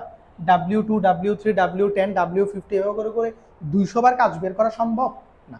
আমরা অল্প সংখ্যক 2-3টে ইটের বেলায় এরকম আলাদা আলাদা করতে পারি, কিন্তু ইটের সংখ্যা যদি বেশি দেয়, এটা অ্যাডমিশনে আসে এরকম অনেকগুলো ইট দিয়ে দেও যে কনফিউজ করার জন্য, তখন তুমি কেমনে করবে? দেখো তুমি এখান থেকে একটা সিকোয়েন্স বাইর করতে পারবা। যেমন কৃতকাজের কনসেপ্ট হচ্ছে এখানে দেখো W1 W2 এভাবে করে W3 এভাবে যেতে যেতে কত যাবে WN সংখ্যক পর্যন্ত যাবে। তাহলে W1 এর মান প্রথমটা সবসময় কি হবে 0 বসে যাবে, তাহলে প্রথমটা 0, বা তুমি কাইন্ড অফ বসাইতে পারো কত বসাইতে পারো 0 বসাই দেয়, এটা বেটার। আর এটাতে কি বসাবা mgd, এটা mg 2d, এভাবে করে করে mg 3d এরকম আসবে। প্রত্যেকটাতে একটা একটা করে কি বাড়বে d এর পরিমাণ বাড়তে থাকবে। তো এইভাবে করতে করতে প্লাস দিয়ে আমি wn একটা এই পাশে লিখতেছি, মনে করো এরকম যাইতে যাইতে তুমি wn সংখ্যক পর্যন্ত করতে চাচ্ছ, তো wnও কি থাকবে mgটা কমন থাকবে না। এখন কতটা d বসবে এটা হচ্ছে কথা, মানে এই যে d এর ভ্যালুটা কত বসবে, এখানে কি n ইন্টু d বসাই দিব? n ইন্টু d বসবে না, n ইন্টু d বসবে না, কারণ শুরুতে কিন্তু তুমি একটা কৃতকাজ কি দিছো বাদ দিছো, কারণ প্রথমটার মান তো 0। d কখন হয়েছে W2 এর জন্য d হয়েছে, মানে কৃতকাজ দ্বিতীয়টার জন্য উচ্চতা হয়েছে d, কৃতকাজ 3 নাম্বারটার জন্য উচ্চতা হচ্ছে কত 3d। এভাবে কাজ যত নাম্বার কাজ d এর মানটা তার থেকে কত 1 কম হচ্ছে। ভালো করে দেখছো, 2 নাম্বার কাজের জন্য d হয়েছে কত একটা, 3 নাম্বার কাজের জন্য d হয়েছে 2টা, 4 নাম্বার কাজের জন্য d হবে কয়টা 3টা। তাহলে যত নাম্বার কাজ d এর মানটা তার থেকে কি 1 পরিমাণ কম, তাহলে W n পরিমাণ কাজ, তাহলে n পরিমাণ কাজের জন্য ডি কি এন পরিমাণ হবে নাকি এন থেকে এক কম হবে? অবশ্যই এন থেকে কি হবে, এক কম হবে। তাইলে লাস্টের জন্য আমরা এন মাইনাস কি লিখবো, 1 ইন্টু ডি লিখবো। এই যে এটা হলো এন সংখ্যক ইট দিয়ে যদি মানে স্তম্ভ তৈরি করা হয় তখন তুমি কাজ আমরা বের করতে পারবে। এটাকে আমরা আরো সরল করে ফেলবো। বাট এই লাইনটা কি তুমি বুঝছো কিনা? এই যে লাস্টের যে কাজটা আমরা লিখলাম এমজি, এটা তো এমজি তো সবার সাথেই থাকবে। ওই এইচ এর মানটা এখানে যে গড় সরণ বা ভর কেন্দ্রের যেটা সরণ সেটা প্রত্যেকটাতে ডি, 2D, 3D এরকম ছিল। তো এখানে এন মাইনাস 1 ইন্টু ডি কেন হয়েছে? কারণ যত নাম্বার কাজ ডিটা তার থেকে কি একটা কম হচ্ছে। ঠিক একইভাবে এন পরিমাণ কাজ বা এন নম্বর পর্যন্ত কাজের জন্য এখানে ডি এর মানটা কি হবে, এন এর থেকে একটা কমে যাবে। এই জন্য আমরা এন মাইনাস 1 লিখছি। এখন তো আমি জানি না কয়টা ইট ব্যবহার করতেছি। ধরো যদি 200টা ইট বলে, এখানে বসবে 200 মাইনাস 1 মানে 199, 199 ইন্টু ডি। যদি 500টা ইট বলে তাহলে 500 মাইনাস 1, 499 ইন্টু ডি হবে। কথা বুঝতে পারছি কিনা? এন হচ্ছে টোটাল কতটা ইট তোমাকে বসাইতে বলছে সেটা। তো যতটা ইট বলবে একদম লাস্টেরটাতে তার থেকে কি হবে, এক কম হবে। এভাবে করে করে যাবে। এবার আসলে এখান থেকে কি করা যায়, জিরো বাদ, জিরোকে আমরা ক্যালকুলেট করবো না। এমজি কমন নেওয়া যাচ্ছে না, এমজি ডিও কমন নেওয়া যাচ্ছে, সবার কাছে তো ডিও আছে, এমজিডি। তাহলে কমন নিলে এখানে থাকবে 1, এখানে থাকবে 2, এখানে থাকবে 3, আর এখানে লাস্টে একেবারে এই যে দেখো যাইতে এখানে কি এন মাইনাস 1 থাকবে। কি থাকবে, এন মাইনাস 1, যদি এমজিডিটা আমরা কমন নিয়ে নিই। তো এটা দেখো তো এখানে একটা ধারা হয়ে গেছে না, 1 যোগ 2 যোগ 3 যোগ এভাবে করে, এটা কি একটা সমান্তর ধারা না? তো সমান্তর ধারায় সূত্র কি, সমান্তর ধারায় সমষ্টি বের করার সূত্র কি ছিল, 9 10-এ পড়ছো না এটা, n/2, তারপর হচ্ছে এখানে কত 2a প্লাস n-1 ইন্টু কি ছিল, d ছিল। এটা হচ্ছে আসলে সবার, এটা থার্ড ব্র্যাকেট দিয়ে একটা না, এটা বোঝা যাবে না। ঠিক আছে, এই যে এই দেখো এমজিডি যেটা কমন নিছি সেটা কমন বসায় রাখছি। আর এটা যেহেতু একটা সমান্তর ধারার সমষ্টিকে নির্দেশ করতেছে, তো সমান্তর ধারার সমষ্টির সূত্র হচ্ছে n/2, 2a plus n-1 into কি ডি। যেখানে n এর মান হচ্ছে কি পদ সংখ্যা, বা এখানে তো মূলত আমরা ইটের সংখ্যা হিসাব করতেছি বা ব্লকের সংখ্যা। এখানে n এর পরিচয় হচ্ছে ব্লকের সংখ্যা। তাহলে দেখো তো এটাকে কি লেখা যায়, এমজিডি, এটা থার্ড ব্র্যাকেট n/2, n এর মান তো জানি না, n বসে থাকলো।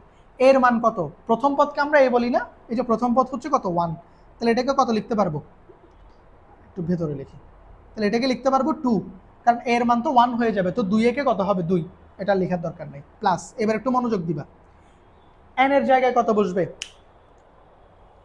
n এর পরিচয় কি, n এর পরিচয় হচ্ছে তুমি কয়টা পদ, অর্থাৎ সাপোজ ধরো তোমাকে যদি বলা হতো 9 10 এমএফ গুলো করছো নিশ্চয়, ধারা দিয়ে বলতো 20টা পদের সমষ্টি।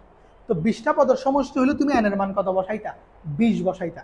50টা পদের সমষ্টি, n এর মান কত বসাইতা, 50 বসাইতা। কিন্তু আমরা n ধরছি, দেখো যে n সংখ্যক, এইটাই আমি n কাউন্ট করতেছি, n-1, এই পুরাটাকে আমি কি ধরতেছি, n, এটাই আমার শেষ পদ না, তাহলে এটাকে আমি কি ধরবো, n ধরে নিব। অর্থাৎ এইখানে যে nটা আছে না, এই n এর জায়গায় কে বসবে, n-1 বসবে, কারণ এই ধারাটার সর্বশেষ পদ হচ্ছে কোনটা, n-1 মানে সর্বোচ্চ পদ। তাহলে এই n-1 পুরোটাকে কি ধরা লাগবে, n ধরতে হবে।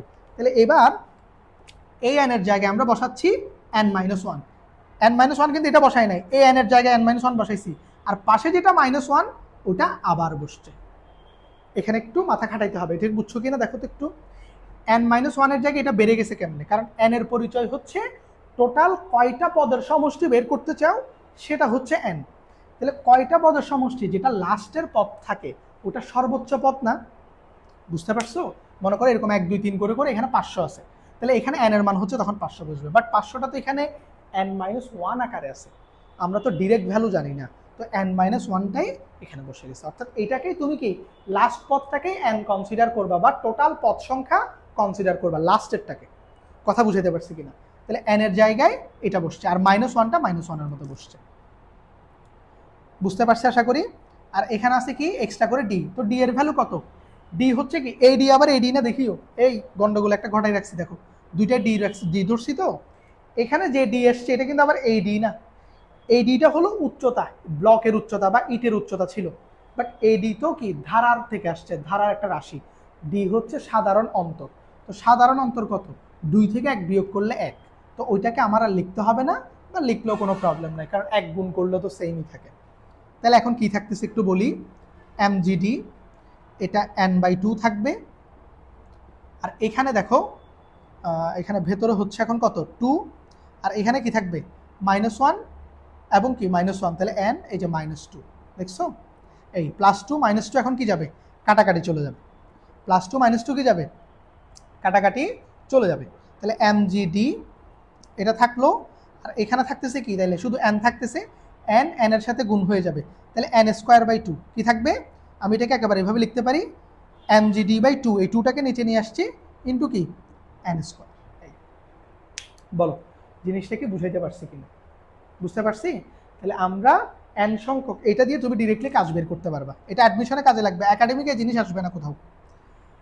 আশা করতেছি n সংখ্যক ইট দিয়ে তোমাকে একাডেমিকে প্রশ্ন করবে না, তবে অ্যাডমিশনগুলোতে এটা দিয়ে ডিরেক্টলি কি করা যায়, n সংখ্যক ইট দিয়ে টোটাল কৃতকাজের মানটা তুমি এখান থেকে বের করতে পারবা। দেখো কত ইজি হয়ে গেছে। mg ভরগুলো বসাই দিবা, ভর বসাই দেওয়ার পর g 9.8, d হচ্ছে একটা ইটের উচ্চতা বসবে, /2 ইন্টু n, n² মানে কয়টা ইট তুমি ব্যবহার করতেছো সেটা জাস্ট এখানে কি বসে যাবে, এই আর কিছু না। বলো তো পারবো কিনা এখন? এই হচ্ছে আমাদের মূলত এই যে আজকের লেকচারে যেটা মূল কনসেপ্ট ছিল, যে ভর কেন্দ্রের সরণের মাধ্যমে, ভর কেন্দ্রের সরণের আমাদের আরেকটা টপিক আছে যেটা আমরা পরবর্তী লেকচার আলোচনা করব, যেখানে হচ্ছে কুয়ার ম্যাথগুলো আমরা করব। তবে আজকের লেকচারের আলোচ্য বিষয় হচ্ছে মেইনলি এই যে ব্লকের যে ম্যাথটা ছিল লাস্টে, এত বড়টা না, এটা তো একটা প্রতিপাদন, এটা মেইনলি অ্যাডমিশন। কেউ যদি আপাতত একাডেমিক নিয়ে সিরিয়াস থাকতে চাও তাদের জন্য এটা ক্রস, এটা এখন লাগবে না, এটা অ্যাডমিশনে বেশি লাগে। একাডেমিকে আশা করি এখান থেকে তোমাকে দিবে না, একাডেমিকে দিলে ওই যে 2টা বা 3টা বা 4টা ইট দিয়ে সাজাইতে বলবে, তো ওগুলো তুমি এত বড় করে করার দরকার নাই। ওগুলো তুমি কি করবা, ওই সমীকরণ ধরে ধরে করে ফেলবা, W1 W2 যেরকম দেখাইছি ওইরকম, আমি ম্যাথ করাবো, অসুবিধা নেই। বাট এটুক পর্যন্ত জিনিসগুলো বুঝছো কিনা আশা করি বুঝতে পারছি, বা না বুঝলে একটু ভালো করে আবার কি করবা, রিভিশন করবা, আবার লেকচারটা একটু দেখবা। আশা করি যদি তারপরও না বুঝো আমাদেরকে জানাবা। ভর কেন্দ্রের সরণ প্রথমে একটু ঝামেলার মনে হইতে পারে, তবে তুমি যদি বেসিকটা মাথায় রাখতে পারো, শুধু একটাই লাইন মাথায় রাখবা, ভর কেন্দ্রের সরণের মেইন পয়েন্ট হচ্ছে একটা বস্তুকে একটা পজিশন থেকে আরেকটা পজিশনে সরালে আগের পজিশনে থাকার সময় ভর কেন্দ্র কোথায় ছিল আর এখন ভর কেন্দ্র কোথায় আসছে, এই দুইটার পার্থক্য, এটাকেই বলে ভর কেন্দ্রের সরণ। তো ওই ভ্যালুটা দিয়েই হচ্ছে আমাদের কি করতে হয়, কৃতকাজের মানটা বের করতে হয়। কথা বুঝাইতে পারছি কিনা? এই সমস্ত কেসে ডিরেক্ট হাইটটা ব্যবহার করা যায় না, ভর কেন্দ্রের সরণ দিয়ে ম্যাথগুলা করতে হবে। তাহলে আমরা মোটামুটি থিওরি প্র্যাকটিস করে ফেলছি, এবার হচ্ছে ম্যাথ করার পালা। তাহলে আজকে এখন এটা এই যে এই রিলেটেড যে ম্যাথগুলো আছে কয়েকটা, যেগুলো একাডেমিকের জন্য ইম্পর্টেন্ট, খুব বেশি দরকার হবে না, আমি বাছাইকৃত কয়েকটা ম্যাথ করাই দিব, জাস্ট এই কনসেপ্টগুলো বুঝে ওই কয়েকটা ম্যাথগুলো তোমরা বাসায় প্র্যাকটিস করবা, আর কিচ্ছু দরকার নাই এই টপিক থেকে। এই টপিকটা তোমাকে একাডেমিকে খুব বেশি সাপোর্ট করবে না, বুঝতে পারছো কিনা? বাট আমরা যেহেতু ধারাবাহিকভাবে পড়তেছি এই জন্য আমরা সবগুলো টপিকে পড়বো। তবে আমি বলি এটা লেস ইম্পর্টেন্ট, কিসের জন্য? একাডেমিকের জন্য। অ্যাডমিশন এটার গুরুত্ব আছে, বাট আপাতত একাডেমিকে তেমন লাগবে না। তবে যেহেতু ধারাবাহিক ওয়েতে আমরা পড়তেছি, আমরা সবগুলাই পড়বো, ঠিক আছে? চলো তাইলে আমরা এই অংশের ম্যাথমেটিক্যাল প্রবলেমগুলো একটু দেখে নিই। আমরা যদি আগের টপিকগুলো সুন্দর মতো বুঝে থাকি, অর্থাৎ আমরা ভর কেন্দ্রের সরণের পরিবর্তনের জন্য যে কৃতকাজের মানগুলো হিসাব করতে হয়, যে কয়টা টাইপ আমরা দেখলাম, আমরা যদি বেসিকটা ভালো করে বুঝে থাকি তাহলে এই দুইটা প্রশ্ন আমরা সলভ করব। এখানে মূলত 3টা প্রশ্ন, প্রথম উদ্দীপক থেকে 2টা প্রশ্ন, এটা একটা বোর্ড কোয়েশ্চেন, এটা মেবি 17 সালের সিলেট বোর্ডে আসছিল, আর এটা একটা কি বোর্ড প্রশ্ন, এটা একটা বোর্ড প্রশ্ন ওই 16 বা 17 সালের দিকে হবে। রিসেন্ট টাইমে ওই যে বললাম তোমাদেরকে আমি, এই টপিকটা থেকে একাডেমিকে কোয়েশ্চেন তেমন একটা হয় না, বাট অ্যাডমিশনে এটার জন্য এটা একটা গুরুত্বপূর্ণ টপিক। তো যেহেতু আমরা টপিকগুলো পড়লাম, আমরা জাস্ট একটা ধারণা নিয়ে রাখবো যে ম্যাথগুলা, এই ম্যাথগুলো কিন্তু কঠিন না, তোমরা যদি বেসিকটা বুঝে থাকো এখানে দেখবে এগুলো খুব সহজে করে ফেলতে পারতেছো। এই 2 নাম্বার ম্যাথটা একটু বড়, এটা একটু ভালো করে বুঝতে হবে, এখানে কিছু বিষয় আছে, বাট ওভারঅল আর ম্যাথগুলো খুব বেশি কঠিন মনে হবে না, এগুলো অলরেডি তুমি বেসিক টাইপের মধ্যে পড়ে ফেলছো, শুধু মান দেওয়া ছিল না বলে মান বের করতে পারো না, এখানে শুধু মান বের করবা, এটুকুই কাজ, আর কোনো কাজ নেই। আচ্ছা, প্রথম সিকিউরিটি একটু বলি। প্রতিটি 0.125 মিটার কিউব আয়তনের 250 কেজি ভরের 4টি ব্লক পরস্পর সাজিয়ে স্তম্ভ তৈরি করা হলো, মানে একটার উপর একটা দিয়ে দিয়ে টোটাল 4টা ব্লকের কি তৈরি করছে, একটা স্তম্ভ তৈরি করছে। ব্লকগুলো হচ্ছে ঘনক আকৃতির, ব্লকগুলো হচ্ছে কি, আমি ঘনক আকৃতির, এটা আসলে বুঝে, এটা দুইটাই ঘনক আকৃতির, এখানে ঘনক, এটা লিখতে ভুলে গেছি, এখানে সাইড নোটে ছিল। ব্লকগুলো হচ্ছে কি আকৃতির? ঘনক আকৃতির। প্রথমে বলছে কৃতকাজ বের করতে, তো আমরা একটু আগে দেখছি না একটার উপর একটা ব্লক যদি আমরা উঠাই দেই কৃতকাজ কেমনে বের করে। তাইলে এখানে একটা মিসিং ইনফরমেশন আছে যেটা বের করা লাগবে তোমার, সেটা হলো ওই ব্লকগুলোর দৈর্ঘ্য দেওয়া নাই। অর্থাৎ যে ব্লকগুলোকে তুমি সাজাবা, একটার উপর একটা সাজিয়ে স্তম্ভ তৈরি করবা, ওই ব্লকগুলোর কি নাই? বাহুর দৈর্ঘ্যটা দেওয়া নাই। তা আমাদের প্রথম কাজ হচ্ছে ওই বাহুর দৈর্ঘ্যটা বের করে নেওয়া। তাহলে এটা বের করবা কিভাবে? দেখো, টোটাল আয়তন হচ্ছে কত? একটার আয়তন, প্রতিটি এত আয়তনের, তাহলে 4টা ব্লকের আয়তন কত হবে? তাহলে এখানে লিখবা, 1 নাম্বারটা করতেছি আমরা, 4টি ব্লকের আয়তন। তাহলে 4টা ব্লকের আয়তন হবে 4 ইন্টু 0 পয়েন্ট কত? 125। এটা মেবি কত হয়ে যাবে? এটা 1 মিটার হবে না আশা করি? 0 না, 125 ইন্টু 4, এটা সরি 0.5 হবে, 0.5। তাহলে 0.5 মিটার কিউব। এটা হলো 4টা ব্লকের মোট আয়তন। কথা বুঝতে পারছি কিনা? 4টা ব্লক। আচ্ছা, এখানে 4টা ব্লক আমার তো বের করার কোনো প্রয়োজনই নেই। হ্যাঁ, এটা কেন করলাম শুধু শুধু? আমি তো বাহুর দৈর্ঘ্য এমনিই বের করতে পারতেছি। আমি একটা আয়তন দিয়ে ওইখান থেকে বাহুর দৈর্ঘ্য বের করতে পারবো না? ঘনকের আয়তন কি? ঘনকের, এইটা শুধু শুধু করছে, এটা দরকারও ছিল না কোনো। ঘনকের আয়তন সূত্র কি? এ কিউব। তাহলে আমি লিখতে পারি এ কিউব ইকুয়াল টু 0.125। আমি তো 4টা ঘনকের বাহু একসাথে বাইর করবো না, আমি তো একটা ঘনকের বাহু বের করবো। সবগুলো ঘনক একই আকৃতির, সো একটার বাহু যা হবে সবার বাহু তাই হবে। এটা শুধু শুধু করছে, এটা দরকার ছিল না। তাহলে এখান থেকে এবার এ বের করো। তাহলে এটা কিউবিক রুট হবে 0 পয়েন্ট কত? 125। তাহলে তোমার এর মান পাবা তুমি কত? এখানে হচ্ছে কিউবিক রুট ব্রেকেট 0.125, এটা আসবে হচ্ছে 0.5। আনসার এটা তো একই আসতেছে। এখানে বাহুর মানও কত আসতেছে? 0.5। এটা মিটার আসবে, কিসে আসবে? মিটারে। তাহলে দেখো, ব্লকের প্রত্যেক বাহুর দৈর্ঘ্য কত? 0.5। এটা দরকার নেই আবার, এটা আমি আসলে প্রথম আমি মনে করছিলাম 4টা একসাথে, ওই হিসাব করে বের করে ফেলছি, এটা লাগবে না। আয়তন থেকে তুমি কি করবা? ঘনকের বাহুর দৈর্ঘ্য বের করে ফেলবা। তো ঘনকের আয়তনের সূত্র কোনটা? এ কিউব। এখান থেকে আমি কি করতে পারবো? বাহুর দৈর্ঘ্য বের করছি। দেখো, প্রতি ব্লকের বাহুর দৈর্ঘ্য হচ্ছে কত? 0.5। তো প্রথম প্রশ্ন হচ্ছে কৃতকাজ বের করতে বলছে। তো কৃতকাজের জন্য কি করব? একটার উপর একটা ব্লক সাজাইছে, তো আমরা প্রত্যেকটা 4টা ব্লক, তাহলে কৃতকাজ কয়টা বের হবে? 4টা বের হবে। তাহলে আমরা আসো এটা করি। এবার আমরা এর মানটা উপরে লিখে রাখতেছি, এটা তোমরা করে দেখাবা। আমি এর মানটা উপরে লিখতেছি। প্রতিটা ব্লক হচ্ছে 0.5 মিটার করে উঁচু, এটা হলো তাদের উচ্চতা। এবার আসেন একটু চিত্রটা দেখাই, যদিও এটা অলরেডি দেখাইছি, তবু আমি জাস্ট একবার বোঝানোর জন্য আঁকতেছি এটা। তোমরা অলরেডি এটা দেখছো একবার। এটা হচ্ছে প্রথম ব্লক। তো প্রথম ব্লকের ভর কেন্দ্র কোথায় থাকে? এখানে। এবং আমরা জানি প্রথম ব্লকের জন্য কোনো কৃতকাজ হবে না, কারণ প্রথম ব্লককে আমরা ভূমির উপরেই কি এক জায়গা থেকে আরেক জায়গায় সরাইছি। তো একই ভূমির উপরে যদি ব্লককে পাশাপাশি সরানো হয়, এতে ভর কেন্দ্রের কি হয় না? কোনো পরিবর্তন হয় না, যার কারণে প্রথমটার মান হচ্ছে কত? 0। তাহলে আমরা নিচে লিখতেছি W1, এটার মান হবে কত? 0। এরপর আমরা W2 দ্বিতীয় ব্লকের জন্য করব। তাহলে আসো দ্বিতীয় ব্লক বসাও এবার। এই যে দ্বিতীয় ব্লক বসাইছি। তাহলে দ্বিতীয় ব্লকে যে দেখো, আরেকটা বিষয় মনে রাখবা, সবগুলা ব্লকে কিন্তু প্রথমে কোথায় ছিল? ভূমির উপরে ছিল। তো সবগুলা ব্লক যেহেতু ভূমির উপরে, সবার ভর কেন্দ্র কিন্তু কোথায় থাকবে? শুরুতে এই জায়গায় থাকবে। অর্থাৎ মনে করো এই দ্বিতীয় ব্লকটা কোথায় ছিল? দেখো তো, এই দ্বিতীয় ব্লকটা এখানে ছিল না? তুমি তো এখান থেকে কি করছো? তারে উপর উঠাইছো। তাহলে এইখানে তার ভর কেন্দ্রটা কোথায়? প্রথমটার ভর কেন্দ্র যেখানে, সবগুলার প্রথমে ভর কেন্দ্রটা ওইখানে থাকবে, কারণ সবাই তো একই ভূমির উপরে আছে। তাহলে সবার ভর কেন্দ্র সেম লেভেলে। তাইলে আমরা এইখান থেকে যখন তারা এখানে নিব, মূলত ভর কেন্দ্র এইখান থেকে শিফট হচ্ছে। কারণ এইখানে যা, এখানে ভর কেন্দ্র থাকা যেই কথা, এখানে ভর কেন্দ্র থাকা কি একই কথা, কারণ এটা সেম হাইট, এটা ভূমি থেকে কি সেম হাইটে আছে। সো এখানে ভর কেন্দ্র যেই কথা, এখানে ভর কেন্দ্র কি একই কথা। তো পাশাপাশি আরও যে 2টা ব্লক আছে ওগুলোকে তো আমি এখানে রাখছি, তো ওগুলার ভর কেন্দ্র এই লেভেলেই আছে। তাহলে ওগুলাকে যখন তুমি উপরে উঠাবা, তুমি এইখান থেকে উঠাচ্ছ মূলত। তাহলে সবসময় প্রথমটার ভর কেন্দ্র যেটা আছে ওইখান থেকে হিসাব হবে সবারটা। কথা বুঝাইতে পারছি? তাহলে আমার আর বাকিগুলো এখানে আঁকতে হবে না, আমি এইটা থেকে বারবার কি করতে পারবো? হিসাবটা করতে পারবো। তাহলে এখান থেকে যেটা মনে রাখতে হবে, সবগুলা ব্লকের অথবা সবগুলা ইটের প্রথমের ভর কেন্দ্রটা সেম লেভেলে থাকবে, কারণ সবগুলা ইট ভূমিতে রাখা ছিল। তুমি এখান থেকে একটা একটা তুলে তুলে একটার উপর বসাচ্ছ, তখন ভর কেন্দ্রটা কি হচ্ছে, ইনক্রিজ করতেছে, বাড়তেছে। তো কত থেকে বাড়তেছে, ঠিক এইখান থেকে, কারণ সবারটা কি এই লেভেলে ছিল প্রথমে। কথা বুঝাইতে পারছি? তাহলে আমার আর এটা আঁকতে হচ্ছে না। এবার একটু ভালো করে বুঝবা।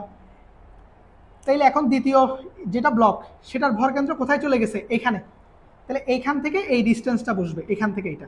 তাহলে এখান থেকে এই ডিস্টেন্সটার মান কত, এটা যদি 0.5 হয় তাহলে এটা কত হবে, এই যে এটা 0.5-এর অর্ধেকটা, এখানে 0.5-এর অর্ধেক, এখানে 0.5-এর অর্ধেক, তো এই দোনোটা মিলে কত হবে, 0.5 দিতে হবে। পড়ছি না? অথবা তুমি চাইলে তো, তুমি তো সূত্র জানো, তোমার শিখাইছিলাম, W1 এর মান 0, W2 এর মান কত হবে, mg ইন্টু ডি। ডি কি, একটা ব্লকের উচ্চতা বা ইটের উচ্চতা। তাহলে দ্বিতীয় কাজের বেলায় উচ্চতা বসবে কয়টা, একটা বা একবার। তৃতীয় কাজের বেলায় উচ্চতা বসবে কয়বার, দুইবার, 2d। ঠিক এরকমটাই হচ্ছে, দেখো। তাহলে এখানে দেখো, এই যে 0.5 এটা কার সমান, এর সমান না, এখানে আমরা এ দিয়ে লিখবো, যেহেতু এ দিয়ে ধরছি। তাহলে এই জিনিসটা বুঝছো, এতটুকুর মান যে 0.5, এটা বুঝছো কিনা, ক্লিয়ার কিনা? কারণ এটা পুরোটা 0.5, এটা পুরোটাও 0.5। তাহলে এখানে আছে 0.5-এর অর্ধেক, এখানে আছে 0.5-এর অর্ধেক, এইটা মধ্যবিন্দু থেকে মধ্যবিন্দু। তাহলে এটা কি 0.5ই হবে। তাহলে এখানে W2 mg a, তাহলে mg এর মান হবে, ব্লকের ভর কয় কেজি, 250 কেজি, ইন্টু 9.8 ইন্টু কত, 0.5। এই যে, তাহলে এখানে তুমি W2 বের করতেছো, তাহলে কত, 250 ইন্টু 9.8 ইন্টু 0.5, এটা হচ্ছে 1225 জুল, 1225। এই যে দেখো, দ্বিতীয়টার কাজ হচ্ছে। এবার যখন তুমি তৃতীয় ব্লক এখানে আনতেছো, এই যে দেখো তৃতীয় ব্লক আনছি, তাহলে তৃতীয় ব্লকের ভর কেন্দ্র কোথায় এখন, এখানে। তাহলে এবার দেখো তো ভালো করে বুঝবা, ভর কেন্দ্র কোত্থেকে হিসাব হবে, একদম নিচেরটা থেকে। তাহলে এখন ভর কেন্দ্র হচ্ছে একটু, এই যে ভর কেন্দ্রের সরণ এটা। তাহলে এতটুক সরণ এটা কি, দুইটা এর সমান হবে বা দুইটা ডি এর সমান হবে। কিভাবে দেখো, এই যে এটা হলো একটা এ, আর এদিকে আছে অর্ধেক, এখানে আছে অর্ধেক। তাহলে এই অর্ধেক আর এই অর্ধেক মিলে হচ্ছে একটা এ, আর মাঝখানে আছে কি আরেকটা এ। তাহলে এইখান থেকে এই পুরাটা কয়টা এর সমান, দুইটা এর সমান। আমি বেসিকটা আবার রিভিউ করে দিচ্ছি, যেটা অলরেডি তোমাদেরকে দেখাইছিলাম এটা কেমনে আসছিল। তাহলে তুমি এখন কি লিখবা, W3 হবে mg2 এর সমান। ওই যে দেখো, যত নাম্বার কাজ দূরত্বটা বা সরণটা তার চেয়ে একটা কম। ওই আগেরটাতে দেখছিলাম না আমরা, mgd, mg2d, mg3d। তো এটা 2d 3d, এটা কি কাজের নিয়ম হিসেবে, বা কাজ যত তার থেকে কি থাকে, একটা কম থাকে। তাহলে m এর মান বসাই দিবা, m কত, 250 ইন্টু কত, 9.8 ইন্টু 2 ইন্টু 0.5 মানে কত, 1। 2 ইন্টু 0.5 মানে 1 মিটার। 0.5 ইন্টু 2 ইন্টু 9.8 ইন্টু 250, তাহলে কত আসে, 2450 জুল। 2400 কত, 50। এটা হলো W3 বা 3 নাম্বার ব্লকের জন্য কাজ। এবার আসো 4 নাম্বার ব্লক। তো 4 নাম্বার ব্লক হচ্ছে এখানে উঠেছে, এই যে 4 নাম্বার ব্লকের ভর কেন্দ্র এখন এখানে। তাহলে এবার ভর কেন্দ্র সরণ কোনটা হবে, এই পুরাটা হবে না, একটুক পর্যন্ত পুরাটা, এই যে এটা। তো এখানে এখন কয়টা এ আছে দেখো তো এবার, এই যে এতটুক থেকে এতটুক পুরাটা।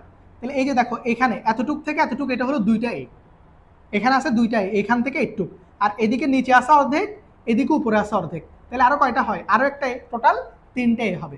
এটার সাথে আরো একটা এ কি হবে, যোগ হবে। এতটুক পর্যন্ত দুইটা, আর এদিকে আসা অর্ধেক, এদিকে আসা অর্ধেক, তাহলে টোটাল কয়টা, 3টে এ হবে।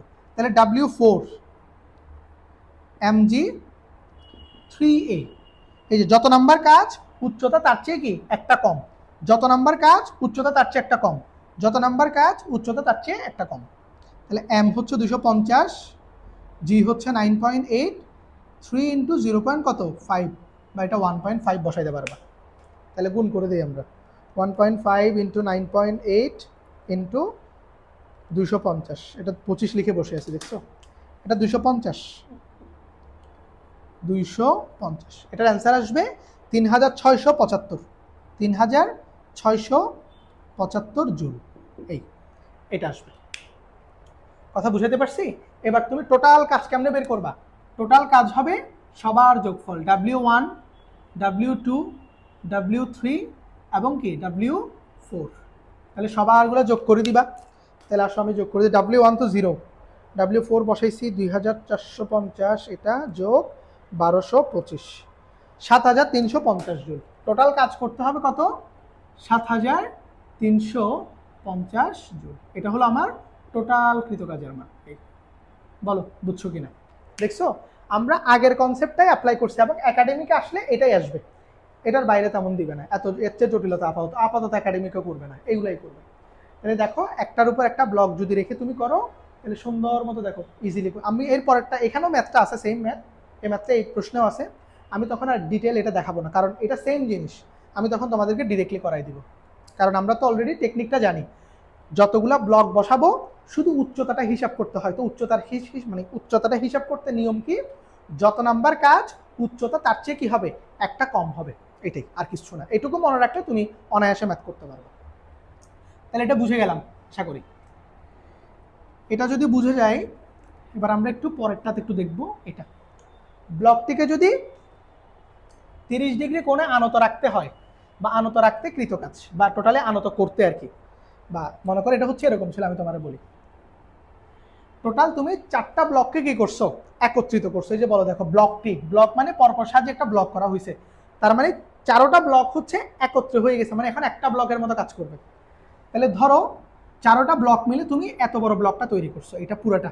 এখানে টোটাল 4টা ব্লক ছিল, তাহলে 4টা মিলে প্রত্যেকটা 0.25 করে, তাহলে টোটালটা, এটা টোটাল দৈর্ঘ্য হবে কত, 4 ইন্টু 0.5, মানে কত, 2 মিটার। জিনিসটা বুঝছো? এখানে কিন্তু একটা ব্লকের কথা বলা হচ্ছে না, তুমি তো 4টা ব্লককে পরস্পর সাজায়ে একটা স্তম্ভ তৈরি করছো। ওই স্তম্ভটাও কি একটা ব্লকের মতো কাজ করবে না? এখানে সেই ব্লকের কথা বলতেছে। তাহলে বলতেছে ব্লকটিকে 30 ডিগ্রি কোণে আনত করার জন্য, বা এভাবে ছিল, তুমি 30 ডিগ্রি কোণে কি করবা, এটাকে আনত অবস্থায় রাখবা, তখন কত কাজ করা লাগবে সেটা বের করতে বলছে। তাহলে আমরা ব্লকের টোটাল দৈর্ঘ্য কত ধরবো, 2 মিটার ধরবো। কত ধরবো, 2 মিটার। এবার এই ব্লকটাকে তুমি এই যে এখানে নিয়ে আসছো, এই সেম ব্লকটাকে কি করছো, আনত করছো। এই যে এই অ্যাঙ্গেলটা হলো কত, 30 ডিগ্রি। বলো জিনিসটা কি বুঝছি কিনা? এই যে কালো ব্লকটা, লাল ব্লকটা সেম, আমি শুধুমাত্র 2টা কালার ইউজ করছি যেন বুঝো। এই যে কালোটা হচ্ছে প্রথমে এভাবে আনুভূমিক ছিল, সেম ব্লকটাকে তুমি 30 ডিগ্রি কোণে কি রাখছো, আনত করে রাখছো। তাহলে এইবার এইখান থেকে এখানে নিতে তোমাকে কতটুকু কাজ করতে হয়েছে সেটা বের করতে হবে। আসো সেটা কেমনে বুঝবো? ওই যে ভর কেন্দ্র, কাজের তো একটাই সূত্র, mgh, কিন্তু এখানে h কত হবে সেটাই হচ্ছে বোঝার বিষয়। যখন সে আনুভূমিক ছিল তখন তার, আমি অ্যাঙ্গেলটা একটু এই পাশে করে রাখি, অ্যাঙ্গেলটা এখানে দিই, এটা হচ্ছে আনত 30 ডিগ্রি, এটা মুছে দিচ্ছি। হ্যাঁ, এখানে 30 ডিগ্রি এখানে লিখলাম। তাহলে দেখো এই অবস্থায় তার ভর কেন্দ্র হচ্ছে এখানে, কারণ আমরা জানি বস্তুর ভর কেন্দ্র নর্মালি তার মধ্যবিন্দুতেই থাকে এখানে। কিন্তু তুমি যখন তাকে কি করছো, এই অবস্থায় শিফট করছো, এখন তার ভর কেন্দ্র কি এই যে মাঝখানে চলে আসছে না? এই বস্তুটাকে এইভাবে চিন্তা করলে এটা তার কি মাঝখানে না, মধ্যবিন্দু। তাহলে তুমি কতটুকু উঠাইছো দেখো, আগে ছিল কি এখানে, এখন এখানে, তাহলে কতটুকু শিফট করছো।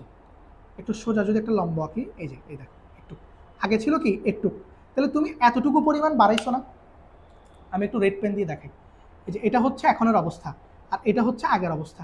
তাহলে তুমি কি এই যে একটুক পরিমাণ, এই যে লাল দাগ যতটুকু, লাল দাগের সম পরিমাণ তাকে কি করছো, উচ্চতায় উঠাইছো। এটাই মূলত তার কি, ভর কেন্দ্রের সরণের পরিবর্তন। কথা বুঝাইতে পারছি কিনা? মানে আমরা মূলত কি করব, এই ভ্যালুটা বের করব, এতটুক ভ্যালু। এখন প্রবলেম হচ্ছে আমাদেরকে এখানের মানগুলো দেওয়া নাই ডিরেক্টলি, আমাদেরকে এই মানগুলো আবার আলাদা করে বের করতে হবে। যেমন এই মানটা তুমি জানো, এই ভ্যালুটা হচ্ছে কত, উচ্চতা যদি 2 মিটার হয়, এটা টোটাল উচ্চতা যদি 2 মিটার হয়, তাহলে এতটুকু উচ্চতা এটা, এটা হবে কত, 1 মিটার, কারণ এটা তো মধ্যবিন্দু, মধ্যবিন্দু হলে উপরে থাকবে 1 মিটার, নিচে থাকবে কত, 1 মিটার। আচ্ছা, তাহলে এখন আমি এতটুকু যদি বের করতে চাই, আমার এই হাইটটা বের করা লাগবে, এই কালো মার্কিংটা বের করা লাগবে। এটা যদি পেয়ে যাই, এটা থেকে 1 মিটার বাদ দিলেই কি আমি সুন্দর মতো এই যে কতটুকু সরণ ঘটছে এটা পেয়ে যাব, দেন ওটা দিয়ে আমি কাজ বের করতে পারবো। কিন্তু প্রবলেম হচ্ছে এইটা বের করার মতো আমার কাছে কি নাই, কোনো ইনফরমেশন আপাতত নাই। সো এটা আমি কিভাবে করতে পারি আমি তোমার একটু বলি। দেখো, তুমি এভাবে চিন্তা করতে পারো কিনা, ধরো এই যে এখান থেকে সমান্তরাল একটা রেখা অঙ্কন করো, আমি লাল দাগ দিয়ে দেখাই, এই যে সমান্তরাল একটা রেখা অঙ্কন করছি। তাহলে এই যে ভেতরে ত্রিভুজটা, এই যে এই যে ভেতরে এটা, এইখান থেকে এই যে এটা একটা কি হয়েছে, ত্রিভুজ হয়ে গেছে না? এই যে লাল কালারের এটা, আমি তো এই হাইটটা বের করতে চাচ্ছি এখান থেকে এতটুকু, তাহলে আমি এটাকে একটা ত্রিভুজে কনভার্ট করে ফেলছি যাতে করে আমি এই লম্বের মানটা বের করতে পারি। এখন আমাকে বলো তো, এই অ্যাঙ্গেলটা যদি থিটা হয়, এই অ্যাঙ্গেলটাও কত হবে? থিটা হবে না, কারণ এটার সাথে এটা সমান্তরাল। দেখো এই বাহুটার সাথে এই বাহুটা কিভাবে আছে, সমান্তরালে আছে। সো এটা 30 হইলে এটাও কত হবে? 30 হবে।